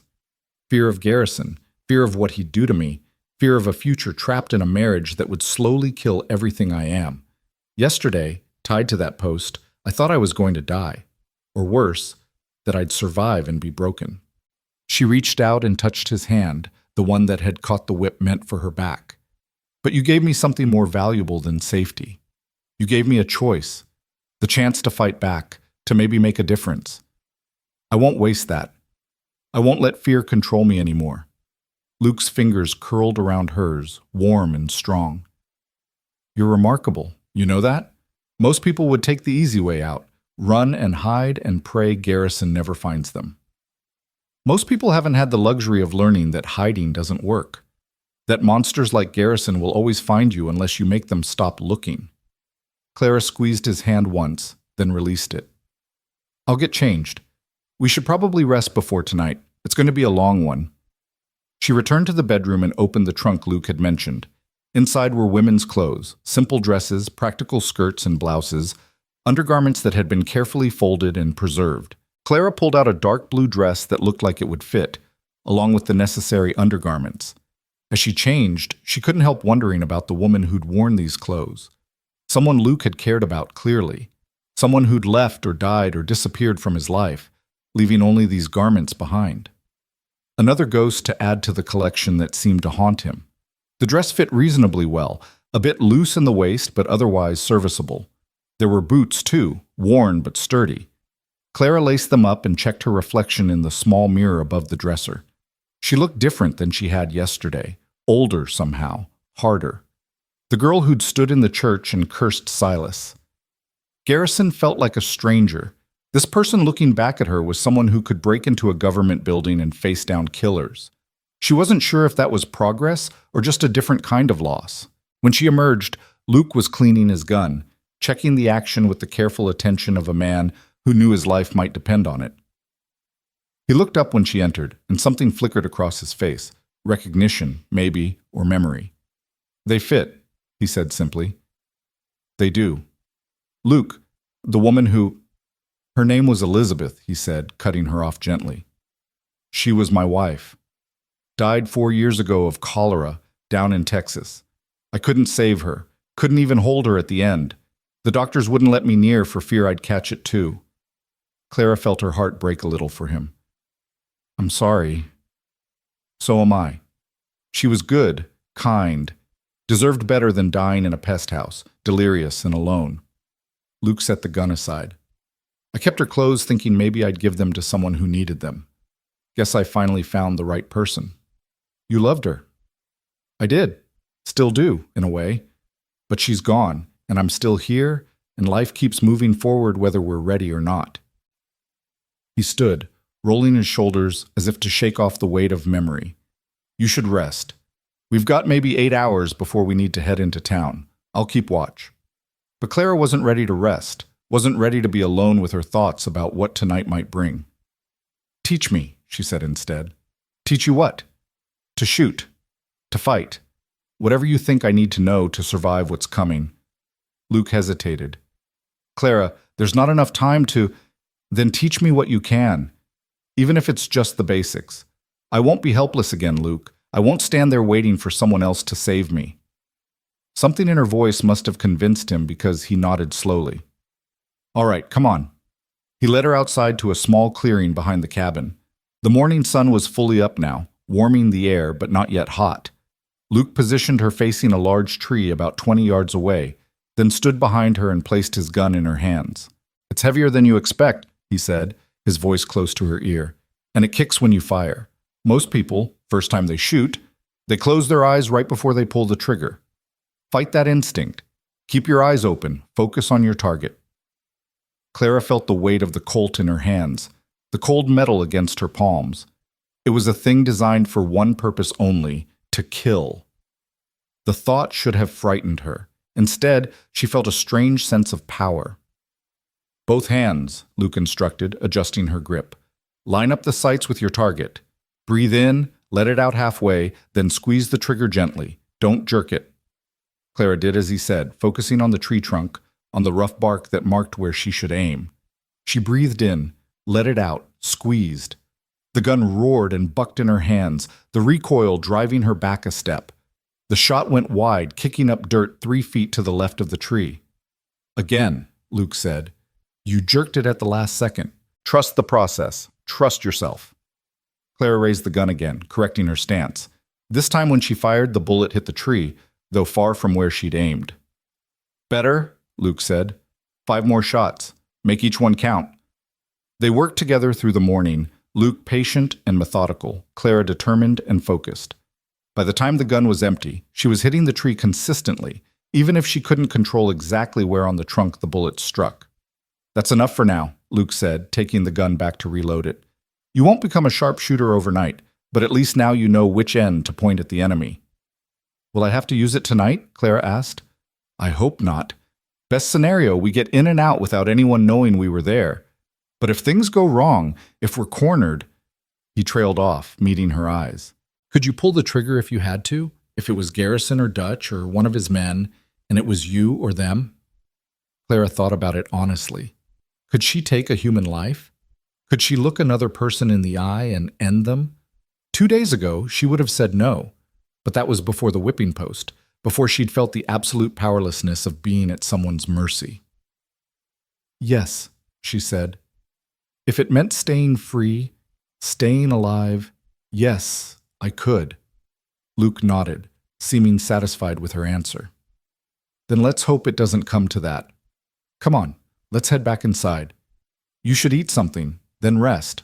I'll wake you in the afternoon and we'll go over the plan again. But as they walked back to the cabin, Clara felt Luke tense beside her. His hand moved to his gun and his eyes locked on something in the distance. What is it? Clara asked, following his gaze. Ryder, Luke said quietly, coming up the main trail, moving fast. Clara's heart jumped into her throat. Garrison's men? Maybe. Get inside. If this goes bad, there's a rifle above the fireplace and extra ammunition in the drawer of the bedside table. You remember what I taught you? Yes. Good. Now go. Clara wanted to argue, wanted to stand beside him, but she recognized the tone in his voice, the one that said this wasn't negotiable. She hurried inside and positioned herself by the window where she could see without being easily seen. The rider was closer now, and Clara could make out more details. It was a woman, she realized with surprise, riding astride in a way that would scandalize the proper ladies of Clearwater. As she drew near, Clara recognized her. Mrs. Patterson. Luke must have recognized her too because he relaxed slightly, though he didn't move his hand from his gun. Mrs. Patterson pulled up in front of the cabin, her horse lathered with sweat, her usually neat hair coming loose from its pins. Mr. Carver, she called out, breathless. Thank God I found you. Is Clara here? Is she safe? Clara emerged from the cabin before Luke could answer. I'm here, Mrs. Patterson. What's wrong? Did Garrison... It's not Garrison, Mrs. Patterson said, dismounting quickly. Her hands were shaking, Clara noticed, and there was real fear in her eyes. Well, not directly. It's Amos Brennan. He's dead. The words hit like a physical blow. Clara heard Luke curse quietly beside her. How? Luke asked sharply. They're calling it an accident, saying he fell down the stairs at the telegraph office, broke his neck. Mrs. Patterson's voice trembled. But Amos was 70 years old and careful as a cat. He'd walked those stairs thousands of times. He wouldn't just fall. Garrison, Clara said, the name tasting like poison. That's what I think too, and there's more. Mrs. Patterson pulled an envelope from inside her coat. Amos sent this to me yesterday evening, before he died. Told the boy who delivered it that if anything happened to him, I should make sure you got it, both of you. Luke took the envelope, examining it carefully before opening it. Inside was a single sheet of paper covered in Amos's cramped handwriting. Luke read it quickly, his expression growing darker with each line. What does it say? Clara asked. Luke handed her the letter. Clara read, If you're reading this, I'm probably dead. Garrison's been watching me close the last few days, and I know too much for him to let me keep breathing. I've been transmitting his telegrams for 15 years, and I'm good at my job, which means I remember things I'm not supposed to. 3 days ago, Garrison sent a telegram to someone in Santa Fe, someone named Valdez. It wasn't the first time I'd seen that name. Garrison's been corresponding with Valdez for months, always using code words, always marked urgent. I got curious, started keeping copies. I've hidden them in the one place Garrison would never think to look, inside the cover of the hymnal in the church. Third pew, from the back on the left. The telegrams prove what Garrison really is. They prove everything. But be careful. Valdez isn't just a business partner, he's a killer, and Garrison's already sent for him. Whatever you're planning, you'd better do it fast. A.B. Clara looked up from the letter, her mind racing. Valdez! Who is that? Trouble, Luke said grimly. Diego Valdez is a hired gun out of New Mexico territory. He's got a reputation for being thorough and creative. If Garrison's called him in, it means he's done playing by the rules. And these telegrams Amos hid, Clara said. They could be the evidence we need. If they're still there, if Garrison hasn't already found them. Mrs. Patterson stepped forward. There's one more thing. The circuit judge is arriving tomorrow, 2 weeks early. Garrison pulled strings, called in favors. He's planning to have you both arrested for fraud, Luke and Clara for breach of contract. Once the judge hears the case, with all of Garrison's bought witnesses, you'll both be locked up. And we all know what happens to people in cells when Garrison wants them silenced. The timeline had just collapsed. They thought they had 3 days. Now they had less than 24 hours before Garrison had the law on his side. We moved tonight, Luke said, earlier than planned, but first we need those telegrams. Mrs. Patterson, is the church locked? Reverend Thomas keeps it open during the day for private prayer, but Garrison's had men watching it since yesterday. I think he suspects Amos might have left something behind. How many men? 2 that I saw. One by the front entrance, one around back. Luke was already moving, heading into the cabin. Clara, change into something dark. We're going to church. In broad daylight? Mrs. Patterson looked horrified. You'll be seen! That's the idea, Luke said. Garrison expects us to sneak around, to hide. So we'll walk right in the front door, bold as brass. Sometimes the best disguise is confidence. Clara hurried to change while Luke gathered supplies. When she emerged in Elizabeth's dark dress with a bonnet to hide her face, Luke was checking his guns, both the Colt and a smaller Derringer that he tucked into his boot. Mrs. Patterson, Luke said, you need to get out of town. If Garrison finds out you warned us, you'll be next on his list. I'm not running, Mrs. Patterson said, drawing herself up with surprising dignity. This is my town, too. I've lived here 30 years, and I'll be damned if I let Silas Garrison drive me out. Besides, you'll need someone on the inside, someone who can move freely and pass messages. Luke looked like he wanted to argue, but Clara touched his arm. She's right, and we don't have time to debate. If we're doing this, we need to go now. The ride down the mountain was tense, all 3 of them watching for signs of Garrison's men. But the mining trail Luke had mentioned was clear, and they reached the outskirts of Clearwater without incident. Mrs. Patterson split off from them there, heading to her store to maintain the appearance of normalcy. Luke and Clara continued toward the church on foot, leading their horses. Luke had pulled his hat low and walked with a slight limp, changing his silhouette. Clara kept her face down, hidden by the bonnet, playing the part of a modest woman heading to prayer. Remember, Luke murmured as the church came into view, we're just a couple seeking spiritual guidance. Nothing suspicious. We go in, retrieve the telegrams, and walk out, nice and calm. Clara could see the guard by the front entrance, one of Garrison's ranch hands, a man named Pete, who she recognized from town. He straightened when he saw them approaching, his hand moving to the gun at his hip. Church is closed for private services, Pete said as they drew near.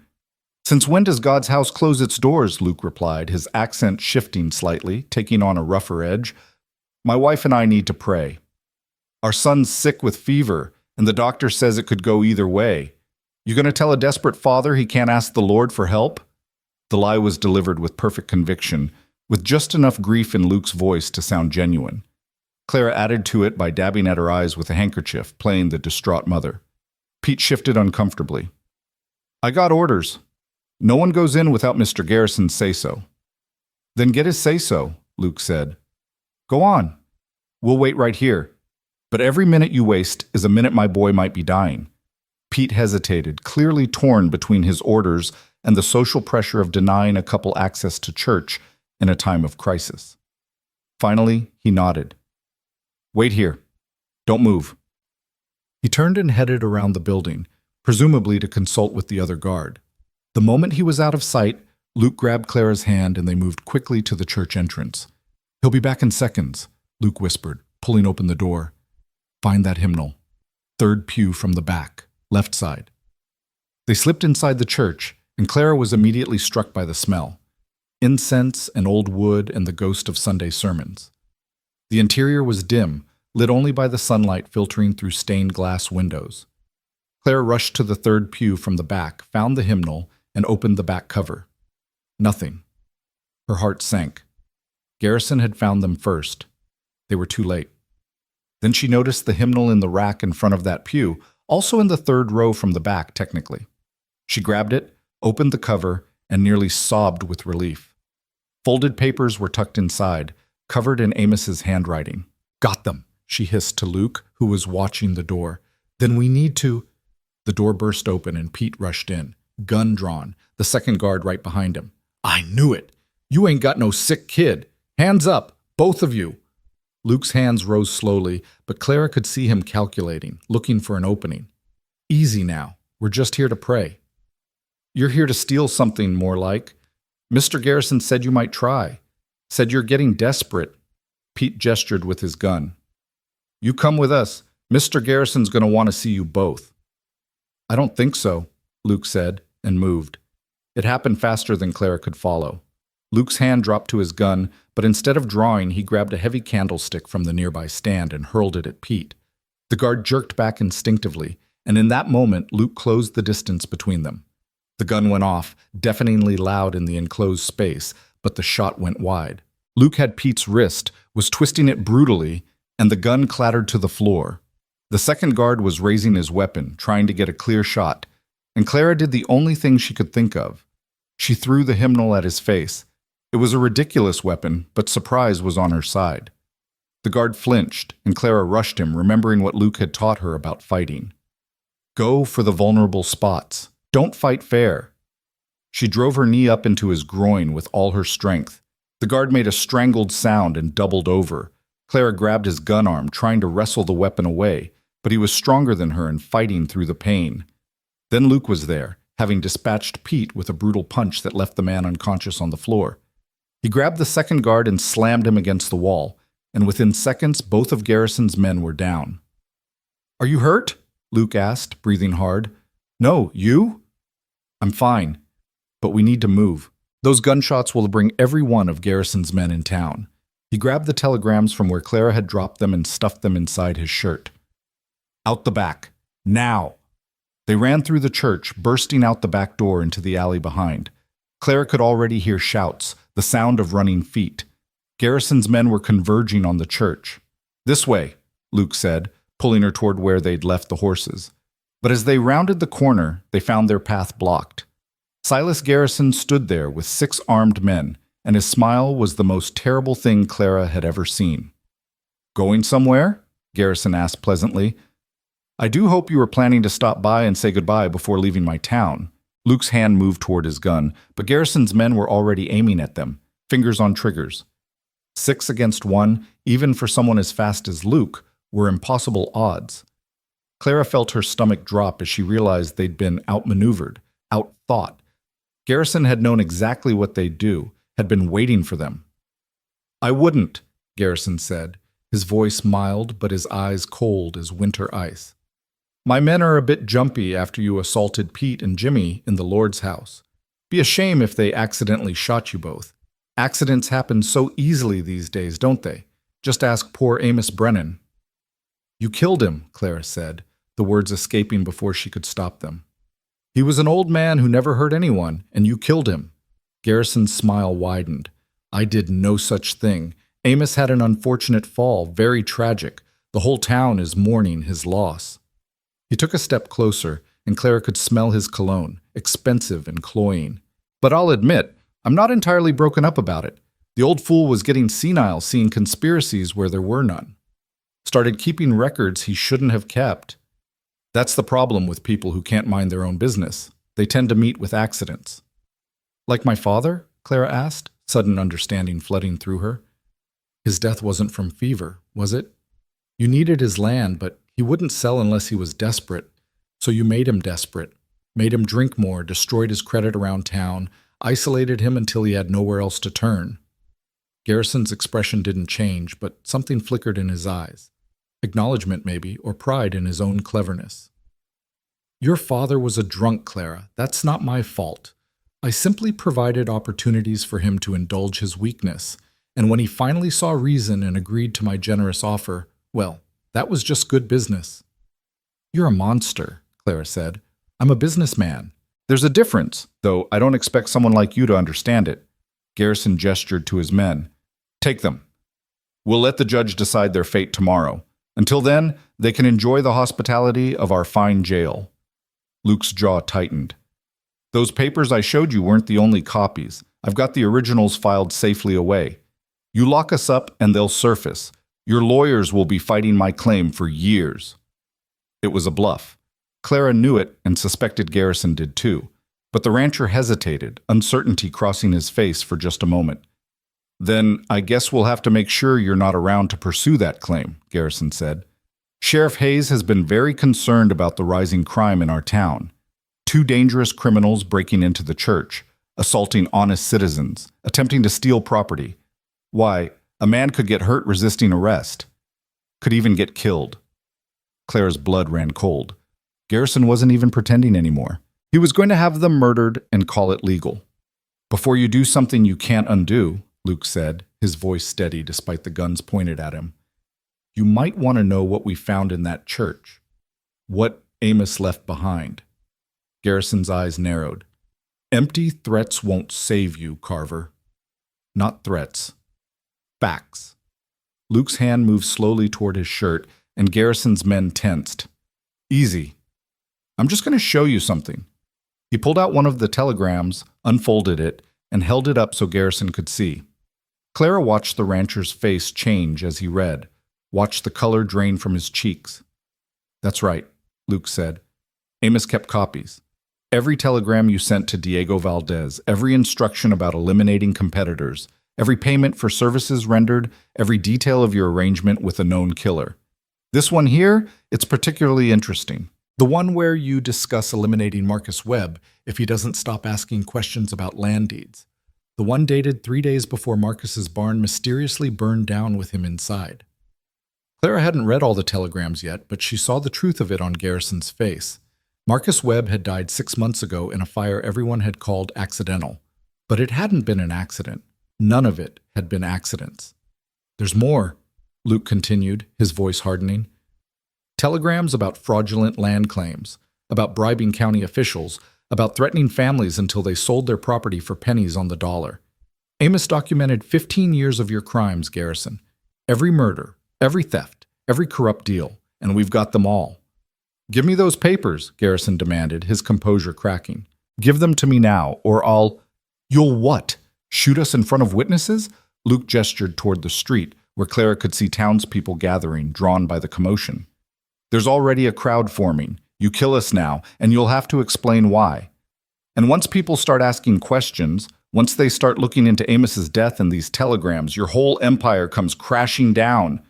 Garrison's hand moved to his own gun, and for a moment Clara thought he might actually do it, might shoot them both despite the risk. But then Sheriff Hayes came running up, his deputy behind him, both men out of breath.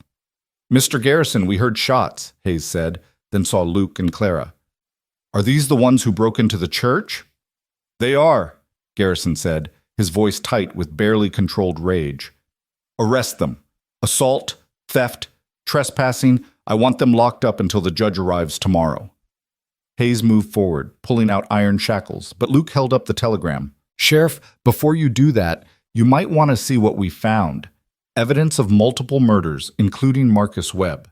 Your old friend Marcus, remember? The one you promised his widow you'd investigate?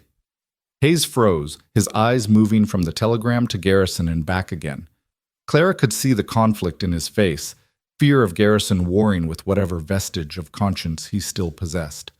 Don't listen to him, Garrison snapped. Those papers are forgeries, just like the land deeds. These two are desperate, making up wild stories. Then you won't mind if we show them to the judge tomorrow, Luke said. Let him decide if they're real or fake. After all, if they're forgeries, you've got nothing to worry about. The crowd was growing larger now, and Clara could hear whispers, see people craning their necks to see what was happening. Mrs. Patterson was there, Clara noticed, and old Doc Morrison, and the Meyer family who ran the dry goods store. The whole town was watching. "Give me those papers," Garrison repeated, his voice low and dangerous. "Last chance, Carver." "No," Luke said simply, "but I'll tell you what I will do. I'll make you a deal. You drop your claim on Clara, you leave town and never come back, and these telegrams disappear. No prosecution, no scandal. You just walk away with whatever you can carry." Garrison laughed, sharp and bitter. "You think I'm going to abandon everything I've built because of some pieces of paper? This is my town. These are my people. You're nobody, Carver. A drifter with a gun and a death wish. You think you can threaten me?"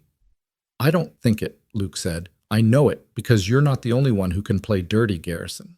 Those telegrams? We made copies. Left them with someone trustworthy, someone outside your reach. Anything happens to us, those copies get sent to the federal marshals, to the newspapers in Denver and Santa Fe, to every authority that might be interested in a frontier tyrant who's been running his own private kingdom." It was another bluff, Clara realized. They hadn't had time to make copies, but Garrison didn't know that, and uncertainty flickered across his face again. "You're lying," he said, but there was doubt in his voice now. "Maybe I am. Maybe I'm not. Question is, are you willing to bet your entire empire on it?" Luke took a step forward, and Garrison's men shifted nervously. "Here's how this plays out, Garrison. You've got two choices. First choice, you back down. You release Clara from that contract, you get on a horse, and you ride out of Clearwater. Start over somewhere else, somewhere your reputation hasn't preceded you. It's not ideal, but you walk away alive and free.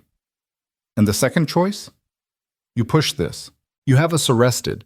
Try to make those telegrams disappear. Maybe even succeed in having us killed. But then those copies surface. Federal marshals come investigating. They dig into every deal you've ever made, every property you've acquired, every convenient death that happened in your orbit. Even if they can't prove everything, even if some of it's circumstantial, it'll be enough. They'll strip you of everything, Garrison. Your money, your land, your freedom. You'll spend whatever years you have left in a federal prison, and your name will be remembered as a cautionary tale. The silence that followed was absolute. Even the crowd had gone quiet, everyone holding their breath, waiting to see what Silas Garrison would do. Clara watched emotions war across his face: rage, fear, calculation, pride. This was a man who'd built an empire on intimidation and control, and now he was being backed into a corner by a cowboy and the woman he'd tried to break. "Sheriff Hayes," Garrison said finally, his voice carefully controlled, "I want those two arrested for theft and assault. Lock them up."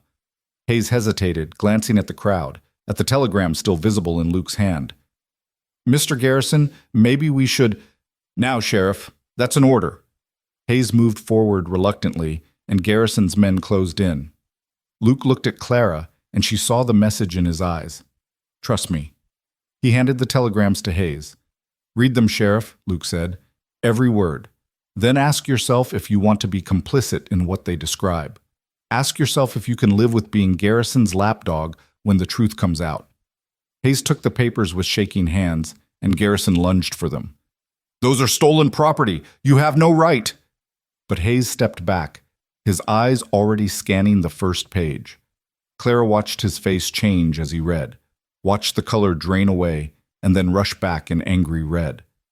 "Jesus Christ," Hayes whispered. "Marcus, you said it was an accident. You said—" "It was an accident," Garrison insisted.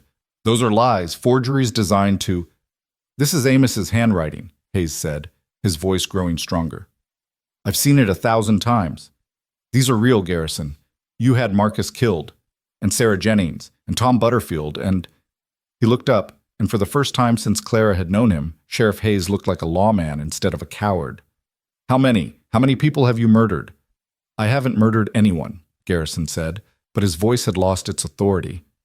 "Valdez is a business associate. Those telegrams are taken out of context." "Valdez is a killer," Hayes said.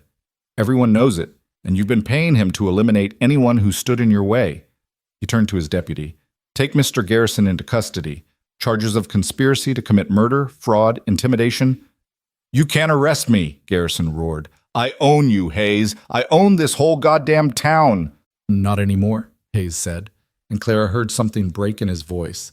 Years of fear and shame finally giving way to something like dignity. Not ever again. Garrison's men looked at each other, uncertain. They'd signed on to intimidate farmers and rough up troublemakers, not to stand with a murderer against the law. One by one, they stepped back, holstering their weapons. You're all fired, Garrison screamed at them. Every one of you. You'll never work in this territory again. But no one was listening to him anymore. Hayes had the shackles out, was moving toward Garrison with grim determination. The rancher backed away, his hand going to his gun, and suddenly Clara saw how this would end. Garrison wasn't a man who could accept defeat, wasn't a man who could go quietly to a cell. Luke, she said urgently, but he'd already seen it too. Garrison's gun cleared leather, and for a frozen moment, everyone stood paralyzed. Then several things happened at once. Hayes dove to the side, shouting a warning. Luke pushed Clara behind him and drew his own weapon, and Silas Garrison, the man who'd terrorized Clearwater for 15 years, aimed his gun not at Luke or Hayes, but at Clara. If I can't have you, Garrison said, his face twisted with rage, no one will. The gun came up, the hammer cocked back, and Clara knew she was about to die. She could see it in Garrison's eyes, the absolute commitment to pulling that trigger. Time seemed to slow, each second stretching into eternity. Then Luke's gun spoke. The shot took Garrison in the shoulder, spinning him around. His own gun fired wild, the bullet shattering a window in the building behind Clara. Garrison stumbled, clutching his wounded shoulder, blood seeping between his fingers. It's over, Garrison, Luke said, his gun still trained on the fallen man. You're done. But Garrison wasn't done. Even wounded, even defeated, he was reaching for his gun where it had fallen. Hayes got there first, kicking it away, and then the deputy was there with the shackles, roughly securing Garrison's wrists. You'll pay for this. Garrison spat at Luke, at Clara, at everyone. All of you. Valdez will what?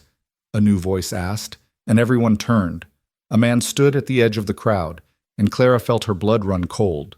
He was dressed in black with silver conchos on his belt and a pair of matched pistols hanging low on his hips. His face was dark and weathered, with a scar running from his left eye to his jaw. Diego Valdez, the killer from Garrison's telegrams. Well, this is interesting, Valdez said, his accent thick but his English clear. I ride into town expecting to collect payment for a job, and instead I find my employer in chains and a crowd ready to lynch him. His eyes found Luke, and he smiled. You must be the one causing all this trouble, the cowboy who caught the whip. Luke shifted slightly, positioning himself more completely between Valdez and Clara. Job's canceled, Valdez.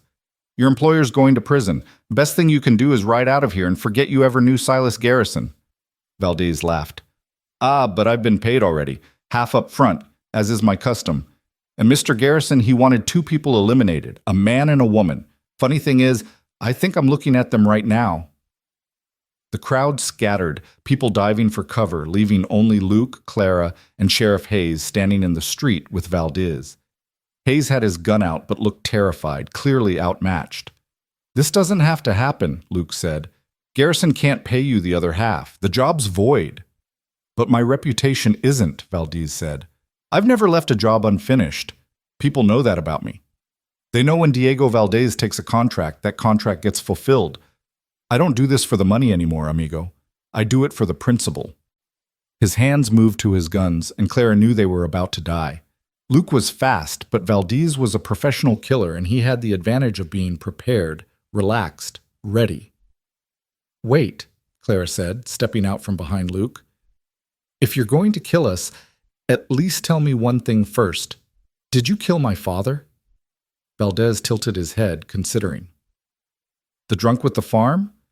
No, that one died on his own. The fever, as I recall. Garrison wanted me to do it, said the old man was taking too long to die naturally, but the sickness beat me to it. Clara felt a strange relief. Her father had been weak, had betrayed her, but at least his death had been natural.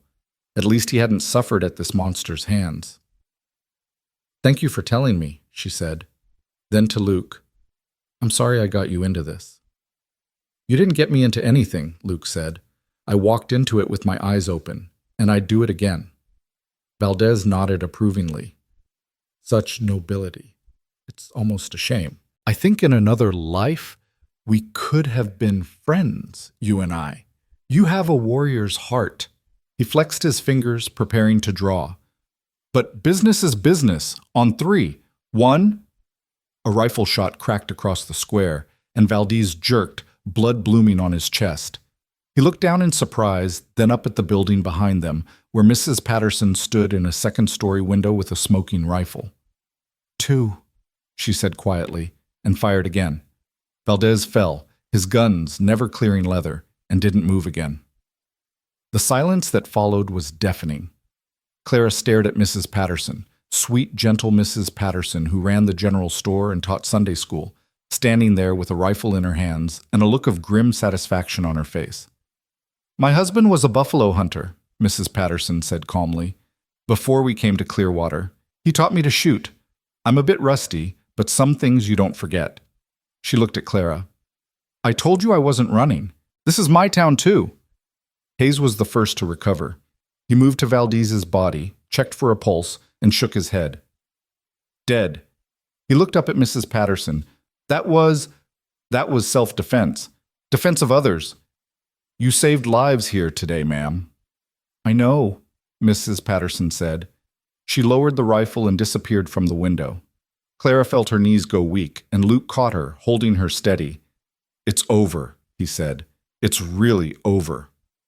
But even as he said it, Clara heard a commotion from where Garrison stood in custody.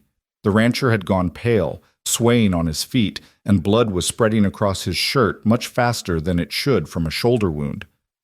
"The bullet must have hit an artery," Doc Morrison said, pushing through the crowd and examining Garrison. "We need to get him to my office now, or he'll bleed out." They got Garrison onto a makeshift stretcher, but Clara could see it was already too late. The rancher's eyes were glazing over, his breathing shallow and rapid. He looked at Clara as they carried him past, and his lips moved. She had to lean close to hear him. "You should have just married me," Garrison whispered.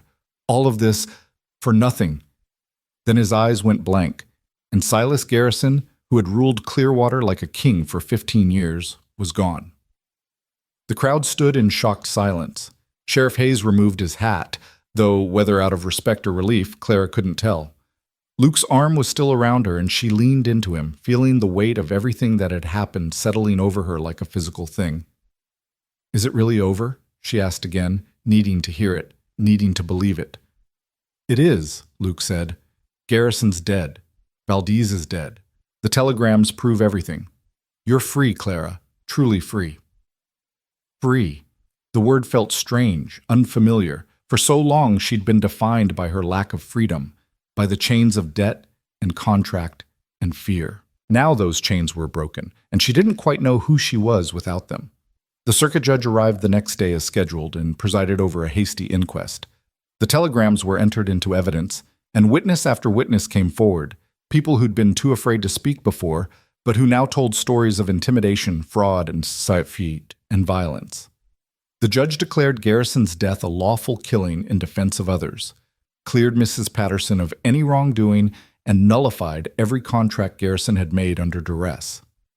Clara's father's farm was returned to her, free and clear. The debts Garrison had claimed were examined and found to be largely fabricated, supported by forged documents. The land was hers, and with it, her future. But that future felt impossibly large and uncertain as she stood in front of the cabin 3 days later, her few belongings packed and ready to go. Luke was saddling his horse, preparing to ride out. He'd done what he came to do, had saved her life, and helped free a town from tyranny. Now he was leaving, and Clara felt something in her chest crack at the thought. "You could stay," she said, the words escaping before she could stop them. "The farm, it's too much for one person. I could use help getting it running again." Luke paused in his work, his back to her. "Clara, I know what you said about this being temporary, about moving on once I was safe, but..." She moved closer, close enough to see the tension in his shoulders. "You don't have to keep running from your ghosts, Luke. You've proven you're not the man who stood by while Miguel died. You've proven it 100 times over. Have I? Luke turned to face her, and his eyes were filled with old pain. Or did I just trade one set of ghosts for another? Every time I close my eyes, I see Garrison dying. I see Valdez falling. I tell myself they deserved it, that the world's better without them, but you're not a killer, Clara finished. You're a protector. There's a difference. Is there? I've taken lives, Clara. I'll carry that weight forever. Then let me help you carry it. Clara reached out and took his hand, the one that had caught the whip meant for her back. You gave me my freedom. You gave me my life. The least I can do is share it with you. Luke looked at their joined hands, and Clara saw him struggling with something. When I told you about the 3 options, running, false marriage, or fighting, I didn't tell you about the 4th option. What 4th option? The one where we make this real. Where the lie becomes truth, not out of necessity, but out of choice. He raised his eyes to hers. I'm in love with you, Clara. I think I have been since I saw you tied to that post, defiant even in the face of death. But I can't ask you to tie yourself to a man like me, a man with more scars than future. Clara felt tears prick her eyes, but they weren't tears of sadness. You're not asking, I'm offering, I'm choosing. You taught me that I have that power, Luke, the power to choose my own path. And I choose you. You barely know me. I know you jumped between me and a whip. I know you forged documents to save a stranger. I know you've been carrying guilt for deaths that weren't your fault, and still you stood up when it mattered. I know you read Shakespeare and shoot straight and make terrible coffee. She smiled through her tears. I know enough. The rest we'll learn together. Luke pulled her close, and Clara went into his arms like coming home. I can't promise you an easy life, he said against her hair. My past might catch up with us. There might be more running, more fighting. I don't want easy, Clara said. I want real. I want a life I choose, with a man I choose. Everything else we'll face together. Luke pulled back just enough to see her face. Then I guess we should make those forged papers legal, find a real preacher, file real documents. Is that a proposal, Mr. Carver? It is, Miss Whitfield, though I'm fresh out of rings and romantic speeches. Clara laughed, and it felt good, felt free. I don't need romance. I need partnership. I need someone who sees me as an equal, who'll stand beside me, not in front of me. I can do that, Luke said. I can be that. He kissed her then, soft and careful, like she was something precious, and Clara kissed him back, tasting salt from her tears and the promise of a future she'd never dared to imagine. When they finally pulled apart, Clara saw Mrs. Patterson standing nearby with a covered basket, trying very hard to look like she hadn't just witnessed their embrace. I brought provisions, Mrs. Patterson said primly. For the farm. Thought you might need supplies to get started. Thank you, Clara said, unable to stop smiling. For everything. For the rifle shot, for the key, for being brave when we couldn't be, Mrs. Patterson interrupted. You showed us that tyranny only wins when good people stay silent. That's a lesson this town needed to learn. She set down the basket and pulled out an envelope. This is from the town council. It's not much, but it's restitution. Money from Garrison's accounts, being distributed to everyone he wronged. Your share. Clara opened the envelope and nearly gasped. There was enough money to rebuild the farm, to buy livestock and seed, to start fresh. The rest of Garrison's estate is being liquidated, Mrs. Patterson continued. Some going to his victims, some to the territorial government to compensate for his fraud. The bank is being taken over by new management from Denver. Clearwater is getting a fresh start, thanks to you both. After Mrs.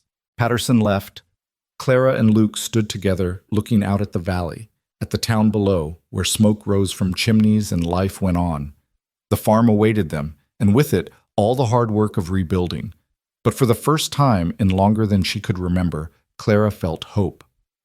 What do you think? Luke asked. Ready to start our life as an honest married couple? Almost, Clara said. She went to where she'd left the ruined wedding dress and picked it up. Together, she and Luke carried it to a clear spot away from the cabin.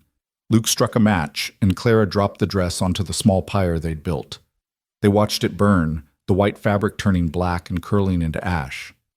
The dress that had symbolized her imprisonment, her near destruction, reduced to nothing but smoke rising into the clear Colorado sky. "Now I'm ready," Clara said, taking Luke's hand.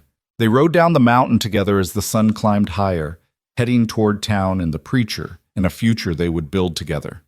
Behind them, the last wisps of smoke from the burning dress dissolved into the wind, carrying away the past. And ahead, Clearwater waited, a town learning to stand on its own, free from the shadow of tyranny. A place where a bride who'd been whipped for refusing a monster had found love with a cowboy who'd caught the lash and claimed her heart. The story would be told for years to come, growing with each retelling. But the truth was simpler and more profound than any legend. Two broken people had found each other in the darkest moment, had chosen to stand together against impossible odds, and had discovered that sometimes the greatest freedom comes not from running away, but from fighting for what matters. Clara Whitfield and Luke Carver were married 3 days later in the same church where they'd found Amos's telegrams. The whole town turned out, and Mrs. Patterson cried through the entire ceremony. They made their home on Clara's farm, and over the years they built something solid and real, not just a life, but a legacy. And when their children asked them how they met, Clara and Luke would exchange a glance and smile. Then Luke would say, "Your mother was in trouble, and I couldn't look away." And Clara would add, "Your father was running from his past, and I helped him find his future." It was the truest thing either of them ever said. The simplicity of that truth belied the complexity of making it real. Marriage, as Clara discovered in those first weeks, was both easier and harder than she'd imagined. Easy in the quiet moments, sitting together on the porch, watching the sun set over the mountains, working side by side to repair the barn roof, falling asleep with Luke's arm around her, and knowing she was safe. Hard in the moments when his nightmares woke them both, when he'd jerk awake with his hand reaching for a gun that wasn't there, his eyes wild with memories of violence she could only guess at. The farm demanded everything they had. Years of neglect under her father's declining care had left fences broken, fields overgrown, and the house itself in desperate need of repair. Clara threw herself into the work with fierce determination, as if by rebuilding the farm she could somehow rebuild herself, transform the frightened girl who'd stood at the whipping post into someone stronger, someone whole. Luke worked beside her without complaint, though she sometimes caught him staring toward the horizon as if expecting trouble to come riding over it. The scars on his body were matched by deeper ones she couldn't see, couldn't touch. But slowly, day by day, she watched him begin to believe that peace might actually last, that happiness wasn't something that would be ripped away the moment he let himself feel it.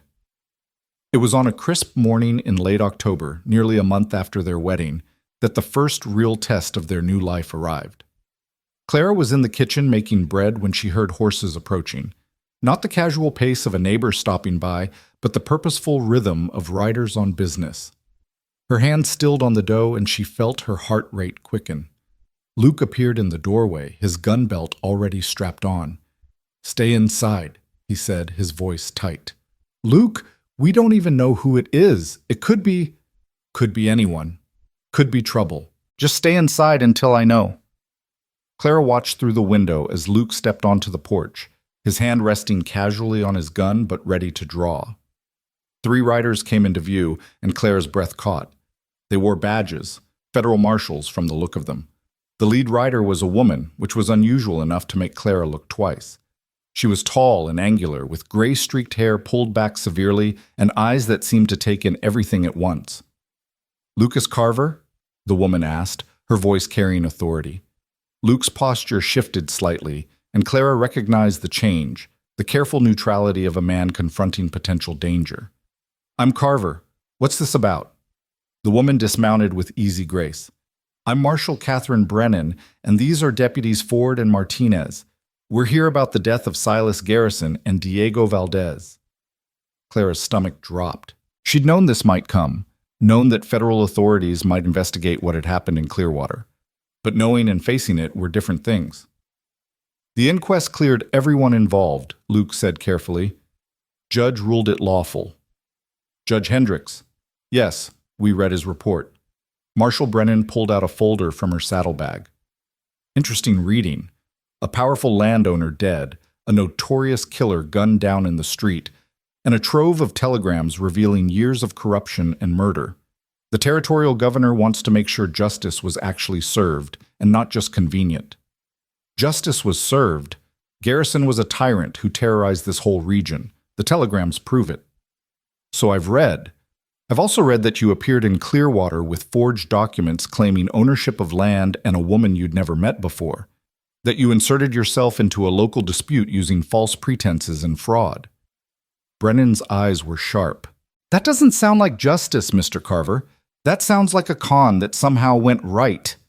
Clara couldn't stay inside anymore. She emerged onto the porch, and all three marshals turned to look at her. Marshal Brennan, I'm Clara Carver.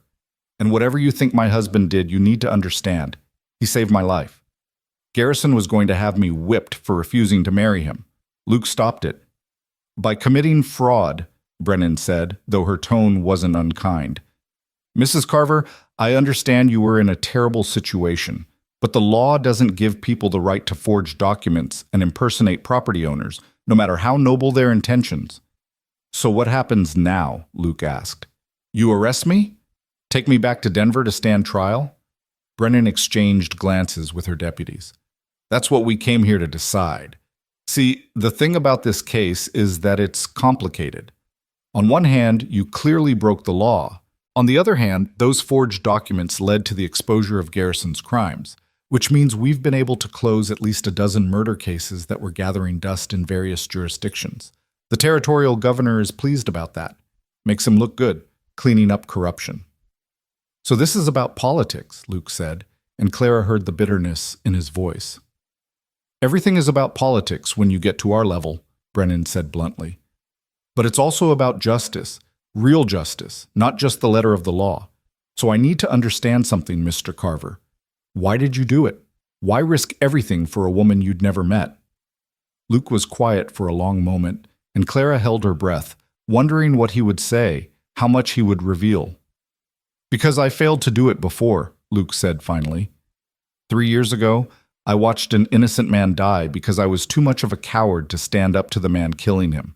I swore I wouldn't make that mistake again. When I saw Clara tied to that post, saw what Garrison was about to do, I knew I had a choice. Be a coward again, or be the man I should have been 3 years ago.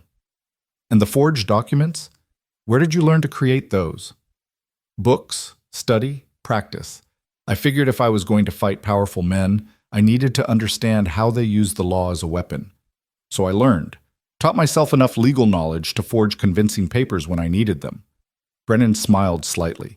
You know, if you'd put that intelligence to legitimate use, you could have been a lawyer yourself. Lawyers work within a system. Sometimes the system is the problem. True enough. Brennan turned to Clara. Mrs. Carver, the contract your father signed with Garrison, Judge Hendricks voided it. But there's a question about the property itself. Some of Garrison's associates are claiming that your father's debts were real, that the farm should be liquidated to pay them. Clara felt cold wash through her. But the judge said Garrison's contracts made under duress were void, but some of these debts predate Garrison's involvement. There's a saloon keeper in Denver claiming your father owed him $800 for whiskey. A hotel in Colorado Springs with a tab of $200. Other creditors coming out of the woodwork now that Garrison's dead and they think they can collect. We don't have that kind of money, Clara said, feeling the old fear rising. We've been using what the town gave us to rebuild, to buy seed and livestock. If they take the farm, they won't, Luke said firmly. He looked at Brennan.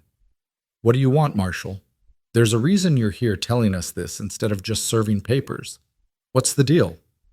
Brennan's smile widened. I like you, Carver. You cut through the nonsense. Here's the situation. The governor wants to make an example of Clearwater, show that corruption won't be tolerated in the territory.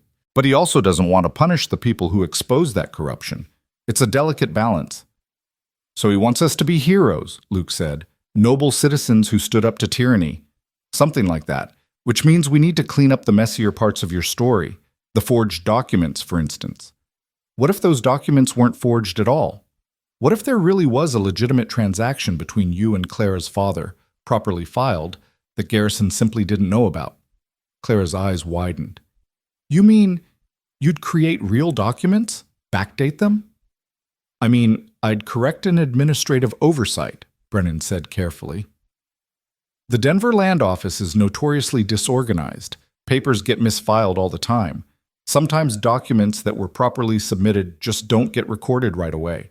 Could take years for them to surface. That's still fraud, Luke said. Just federal fraud instead of local. It's a solution, Brennan corrected. One that serves everyone's interests.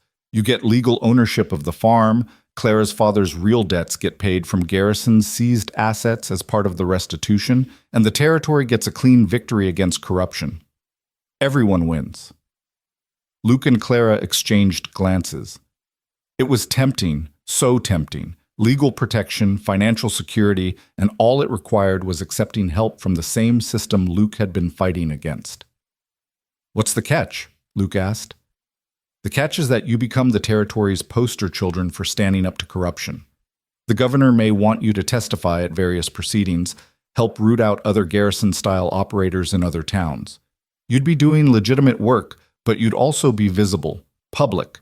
That life of quiet farming you're building, it might get complicated. And if we refuse? Clara asked. Brennan's expression hardened slightly. Then I arrest your husband for fraud and forgery. The prosecutor in Denver would love to make an example of him, show that vigilante justice won't be tolerated even when it produces good results. Luke would likely serve 5 to 10 years in territorial prison. The farm would be liquidated to pay your father's debts, and you'd be left with nothing. Again. The threat hung in the air, crystal clear despite Brennan's measured tone. Cooperate and prosper, or resist and lose everything. How much time do we have to decide, Luke asked. I need an answer before I leave today. The governor wants this resolved quickly. Brennan gestured to her deputies. We'll water our horses and give you 30 minutes to discuss it. But Mrs. Carver, Mr. Carver, understand that this offer won't come again. The governor is being generous because it serves his political interests. If those interests change, so will his generosity.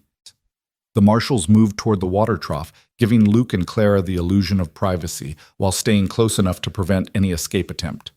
Clara followed Luke into the house, her mind racing. It's a trap, Luke said as soon as they were inside. They're trying to own us just like Garrison did. Different methods, same result. But we'd keep the farm, Clara said. We'd be safe. Would we? Or would we just be trading one kind of cage for another? Luke paced the small kitchen, his frustration evident. I didn't forge those papers to become some political pawn. I did it to free you, to stop a monster. And you succeeded. Garrison is dead. But Luke, if you go to prison... Clara's voice broke slightly. I just found you. I can't lose you to some cell in Denver because you're too proud to accept help. It's not about pride, it's about principle. The moment we start making deals with people like the governor, start letting the system use us, we become part of the problem. We become the thing I've been fighting against. Clara moved to him, placed her hands on his chest, feeling his heart racing beneath her palms. Maybe, or maybe we become something better. Maybe we take their offer and use it to help other people the way you helped me. If we're the territory's heroes, we have influence. We have a voice. We could actually change things instead of just running from them. Luke covered her hands with his. You'd be okay with that? Being public, being scrutinized, having to tell our story over and over? I'd be okay with anything that means we stay together, Clara said.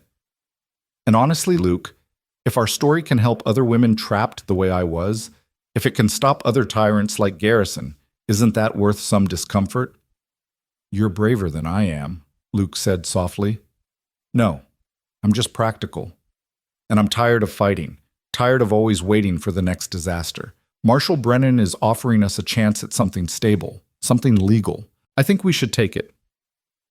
Luke was quiet for a long moment, and Clara could see the war playing out behind his eyes, his instinct to resist authority warring with his love for her, his desire for principle fighting against the practical need for security.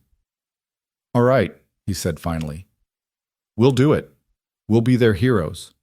But Clara, the moment they ask us to do something that compromises who we are, the moment they try to make us into something we're not, then we walk away, Clara finished, together, like we do everything else. They returned to the porch where Marshal Brennan was waiting. The woman's sharp eyes assessed them both, and Clara had the feeling she already knew what their answer would be. "We'll cooperate," Luke said, "but on our terms. We'll testify. We'll help expose corruption where we find it, but we won't be puppets. We tell the truth as we saw it, not some sanitized version that makes the governor look good." Brennan considered this, then nodded. "Fair enough. The truth is damning enough without embellishment anyway. Garrison's crimes speak for themselves." She pulled out papers from her saddlebag.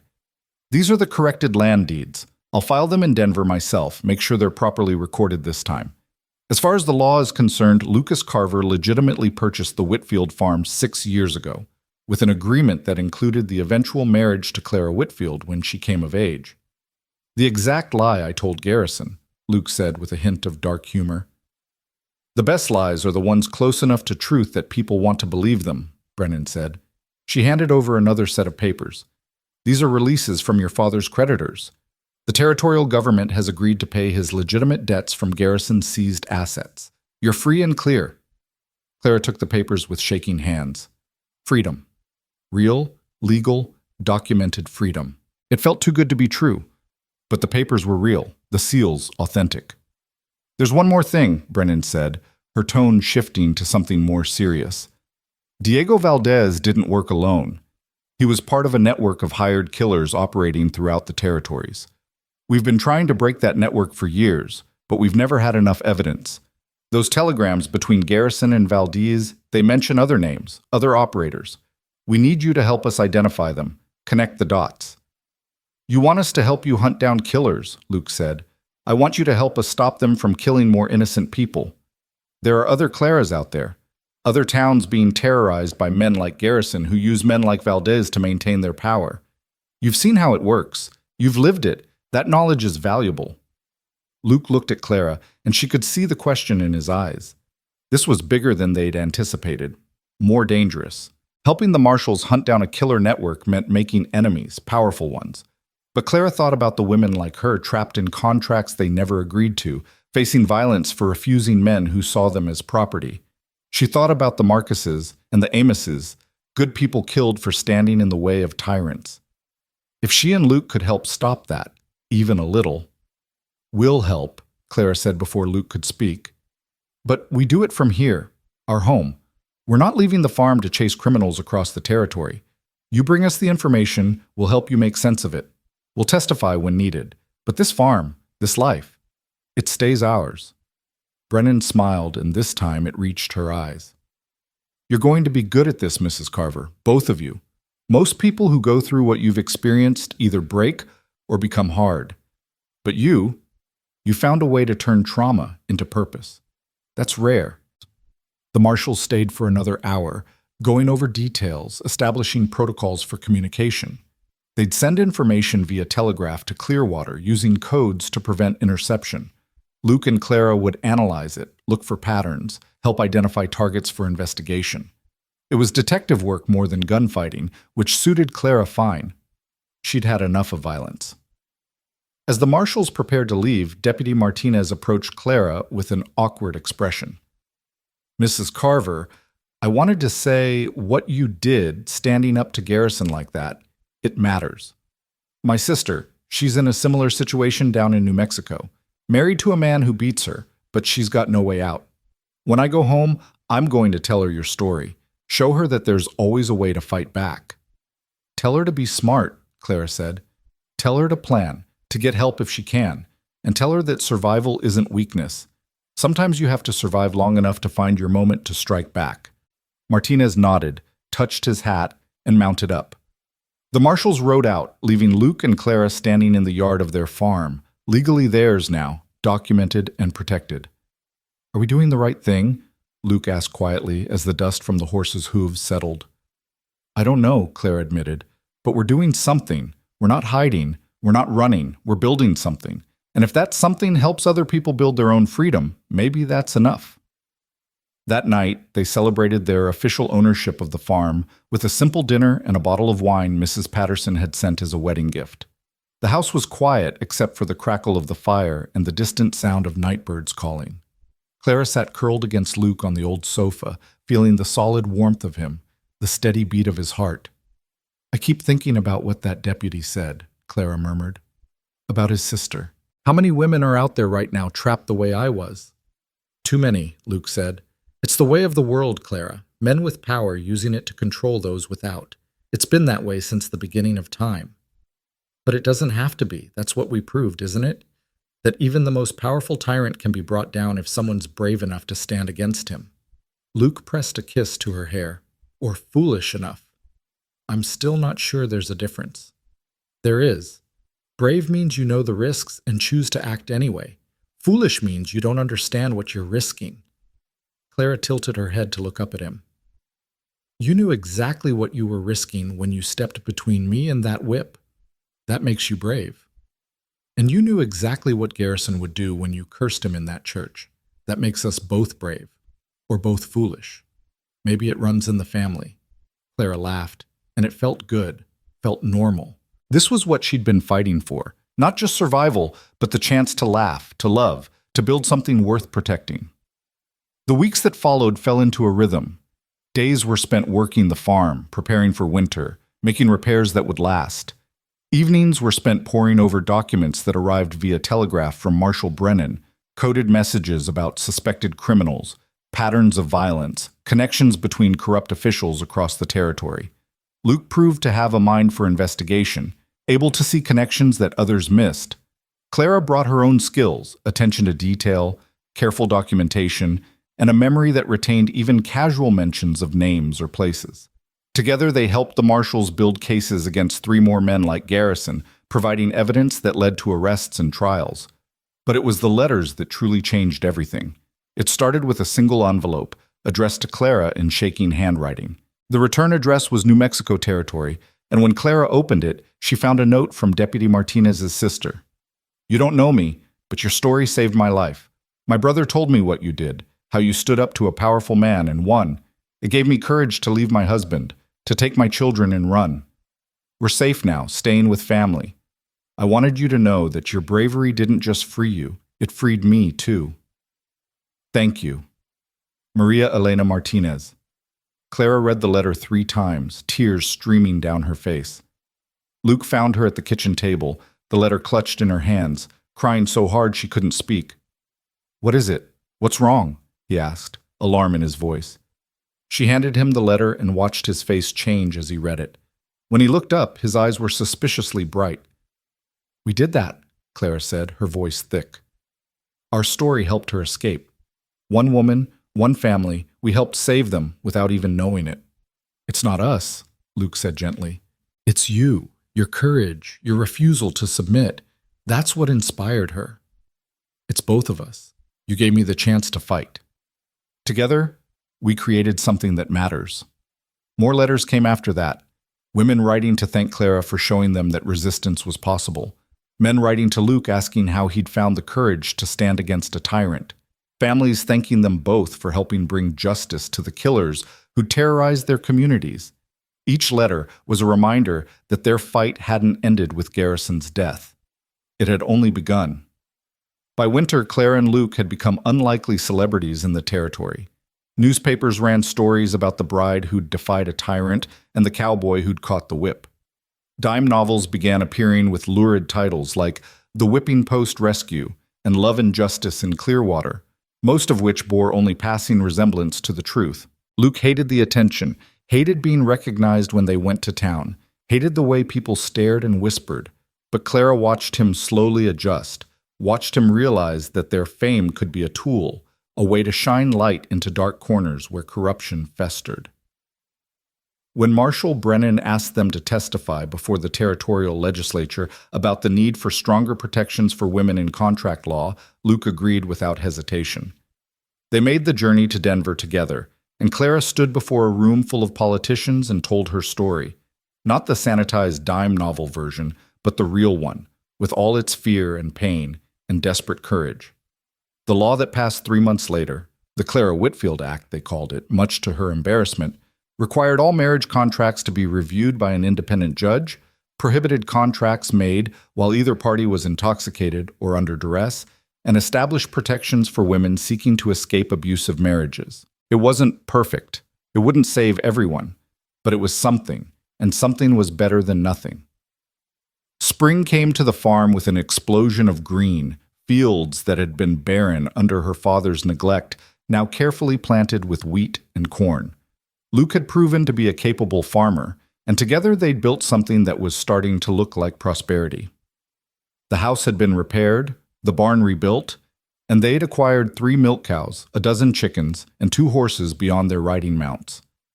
It was on a warm April morning that Clara realized she was pregnant. She'd suspected for a week or two, but the confirmation from Doc Morrison made it real. She sat in his office, one hand pressed to her still flat stomach, feeling the weight of this new reality settling over her. "About 3 months along, I'd say," Doc Morrison said kindly. "Everything looks healthy. You're young and strong, Clara. You should have no problems." But Clara knew about problems, knew that childbirth could kill, that infections could take both mother and child, that the frontier was littered with graves of women who'd died bringing life into the world. "Does Luke know?" Doc Morrison asked. "Not yet. I wanted to be sure first." Clara stood, trying to sort through the tangle of emotions: joy, fear, excitement, terror. "Doc, can I ask you something about my mother?" Morrison's expression softened. He'd been the one to treat her mother in those final days, had sat with Clara when the end came. "Of course." "Was she afraid? At the end?" "No," Morrison said quietly. "She was at peace. Her only fear was for you, for what would happen to you after she was gone. I think it would give her great joy to know you're safe now, building a life with a good man, about to start a family of your own." Clara nodded, not trusting herself to speak. Her mother should be here for this. Should be the one Clara told first, should be preparing to be a grandmother. But life didn't care about shoulds. It only cared about what was. She found Luke in the barn, repairing a stall door. He looked up when she entered, and something in her expression must have given her away because he immediately set down his tools. "What's wrong? What did Doc Morrison say?" "Nothing's wrong," Clara said, and realized it was true. Despite the fear, despite the uncertainty, nothing was wrong. Everything was exactly as it should be. "Luke, I'm pregnant. We're going to have a baby." She watched the news hit him, watched shock and joy and terror play across his face in rapid succession. Then he was moving, closing the distance between them, pulling her into his arms with a gentleness that made her want to cry. "A baby," he whispered against her hair. "Clara, I don't know how to be a father. What if I'm no good at it? What if you're exactly as good at it as you've been at everything else?" Clara interrupted. "What if you love our child the way you've loved me, completely, protectively, with everything you have?" Luke pulled back enough to cup her face in his hands. "I'm terrified." "So am I.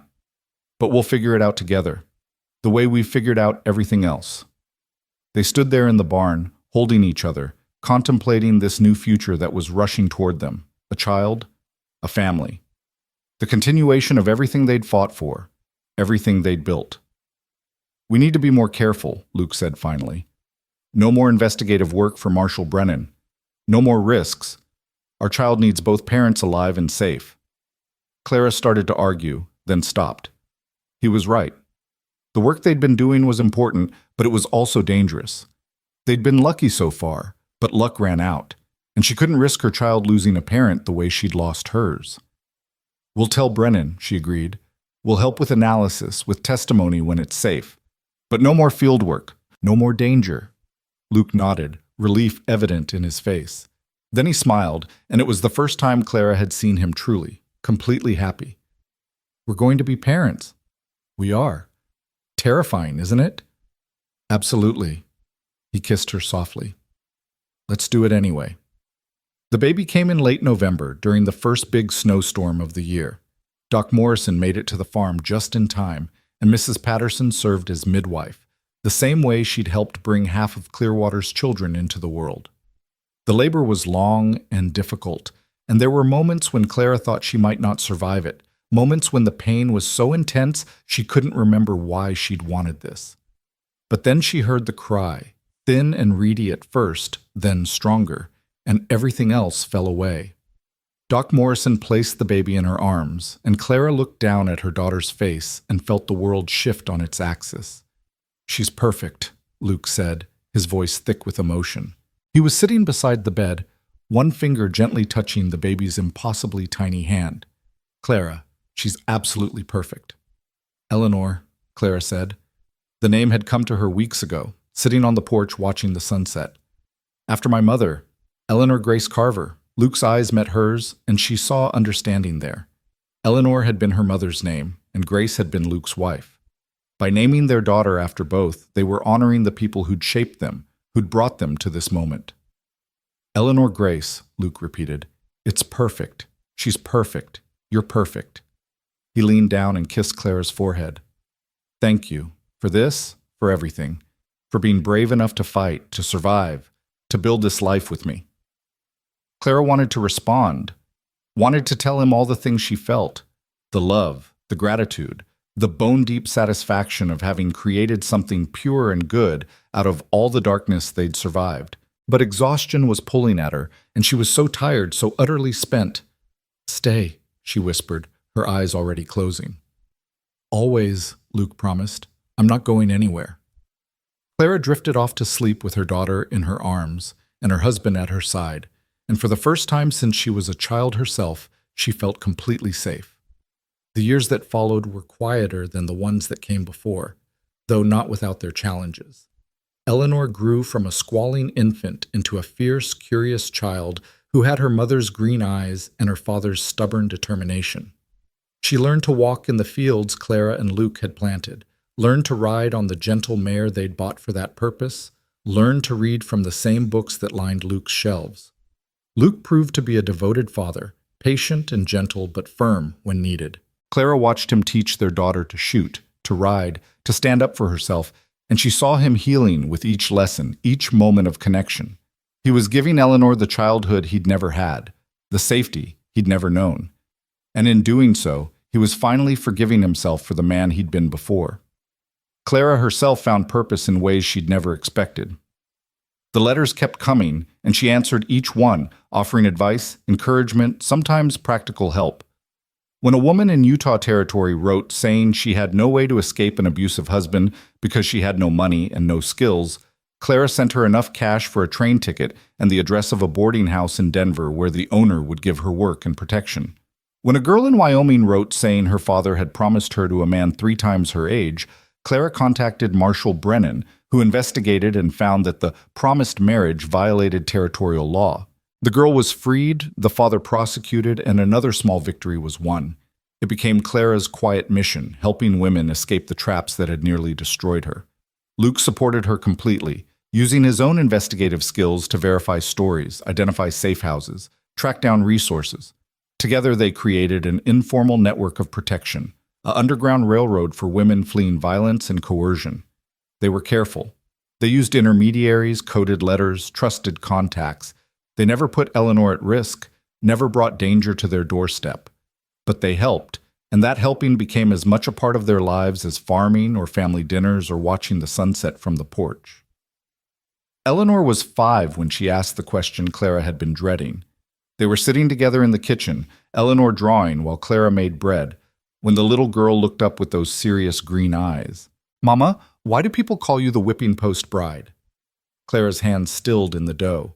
She'd known this moment would come, had prepared for it, but it still hit hard. How did you explain to a child that her mother had nearly been destroyed before she ever existed? "That's a story from before you were born," Clara said carefully, "from when I met your father." "Tell me," Eleanor demanded with the imperious tone of a 5-year-old. So Clara told her, a simplified version, leaving out the worst of the violence, the deepest of the fears.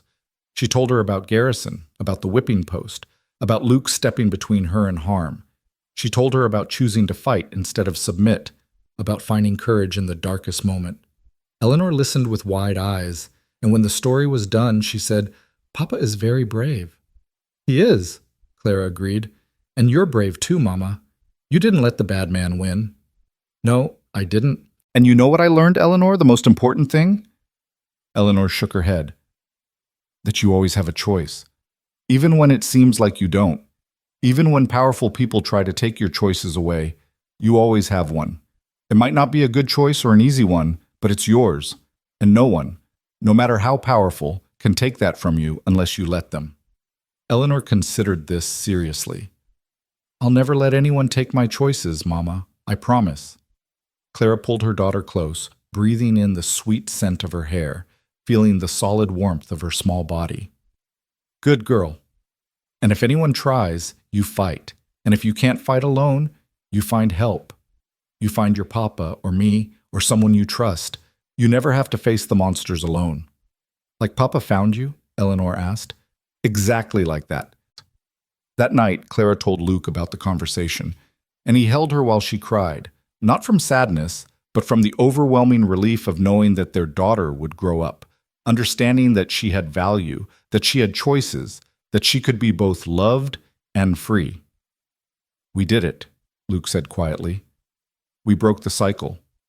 Eleanor will never know what it's like to be trapped the way you were. No, Clara agreed.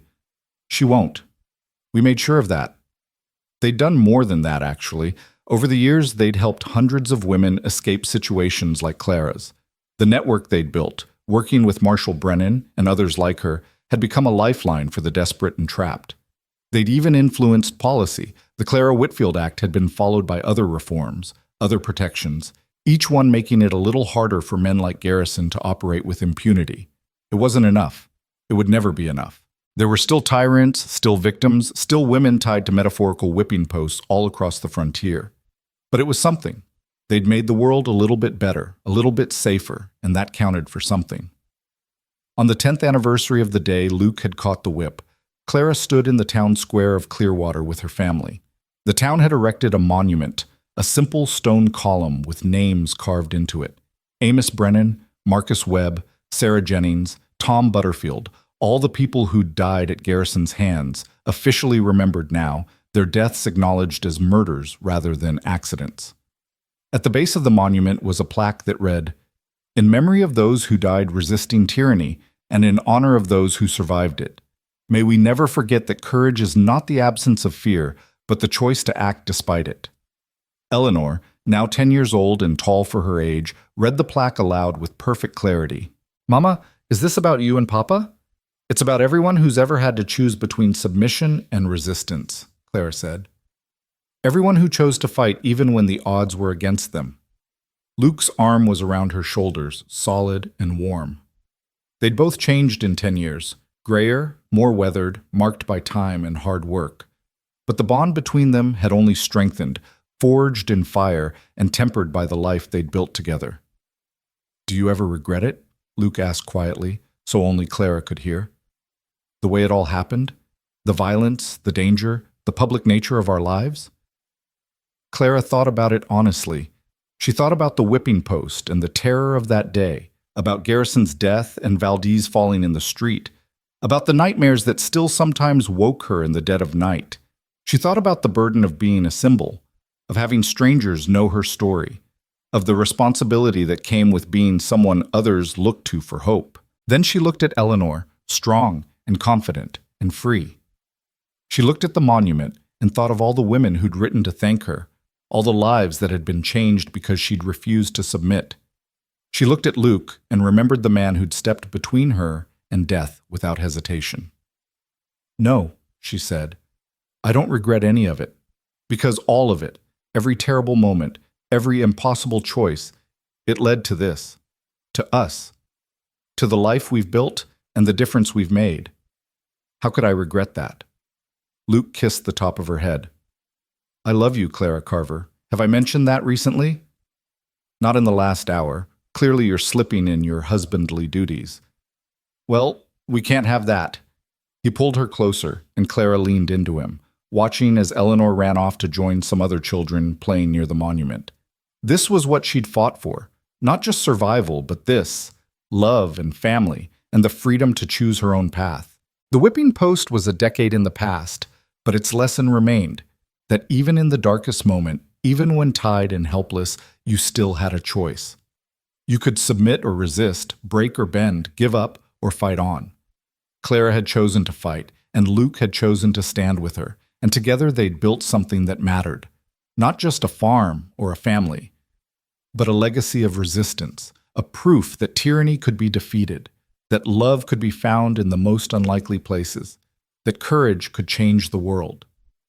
The sun was setting over Clearwater, painting the sky in shades of copper and gold, and Clara stood with her husband and watched their daughter play, and knew that this moment, this life, this hard-won peace was worth every sacrifice, every risk, every moment of terror. She was free, truly, completely, irrevocably free. And she would make damn sure that her daughter, and every girl who came after, knew that same freedom. That was the promise she'd made at the whipping post, the vow she'd whispered when Luke had caught the Lash and claimed her as his own. And it was a promise she intended to keep,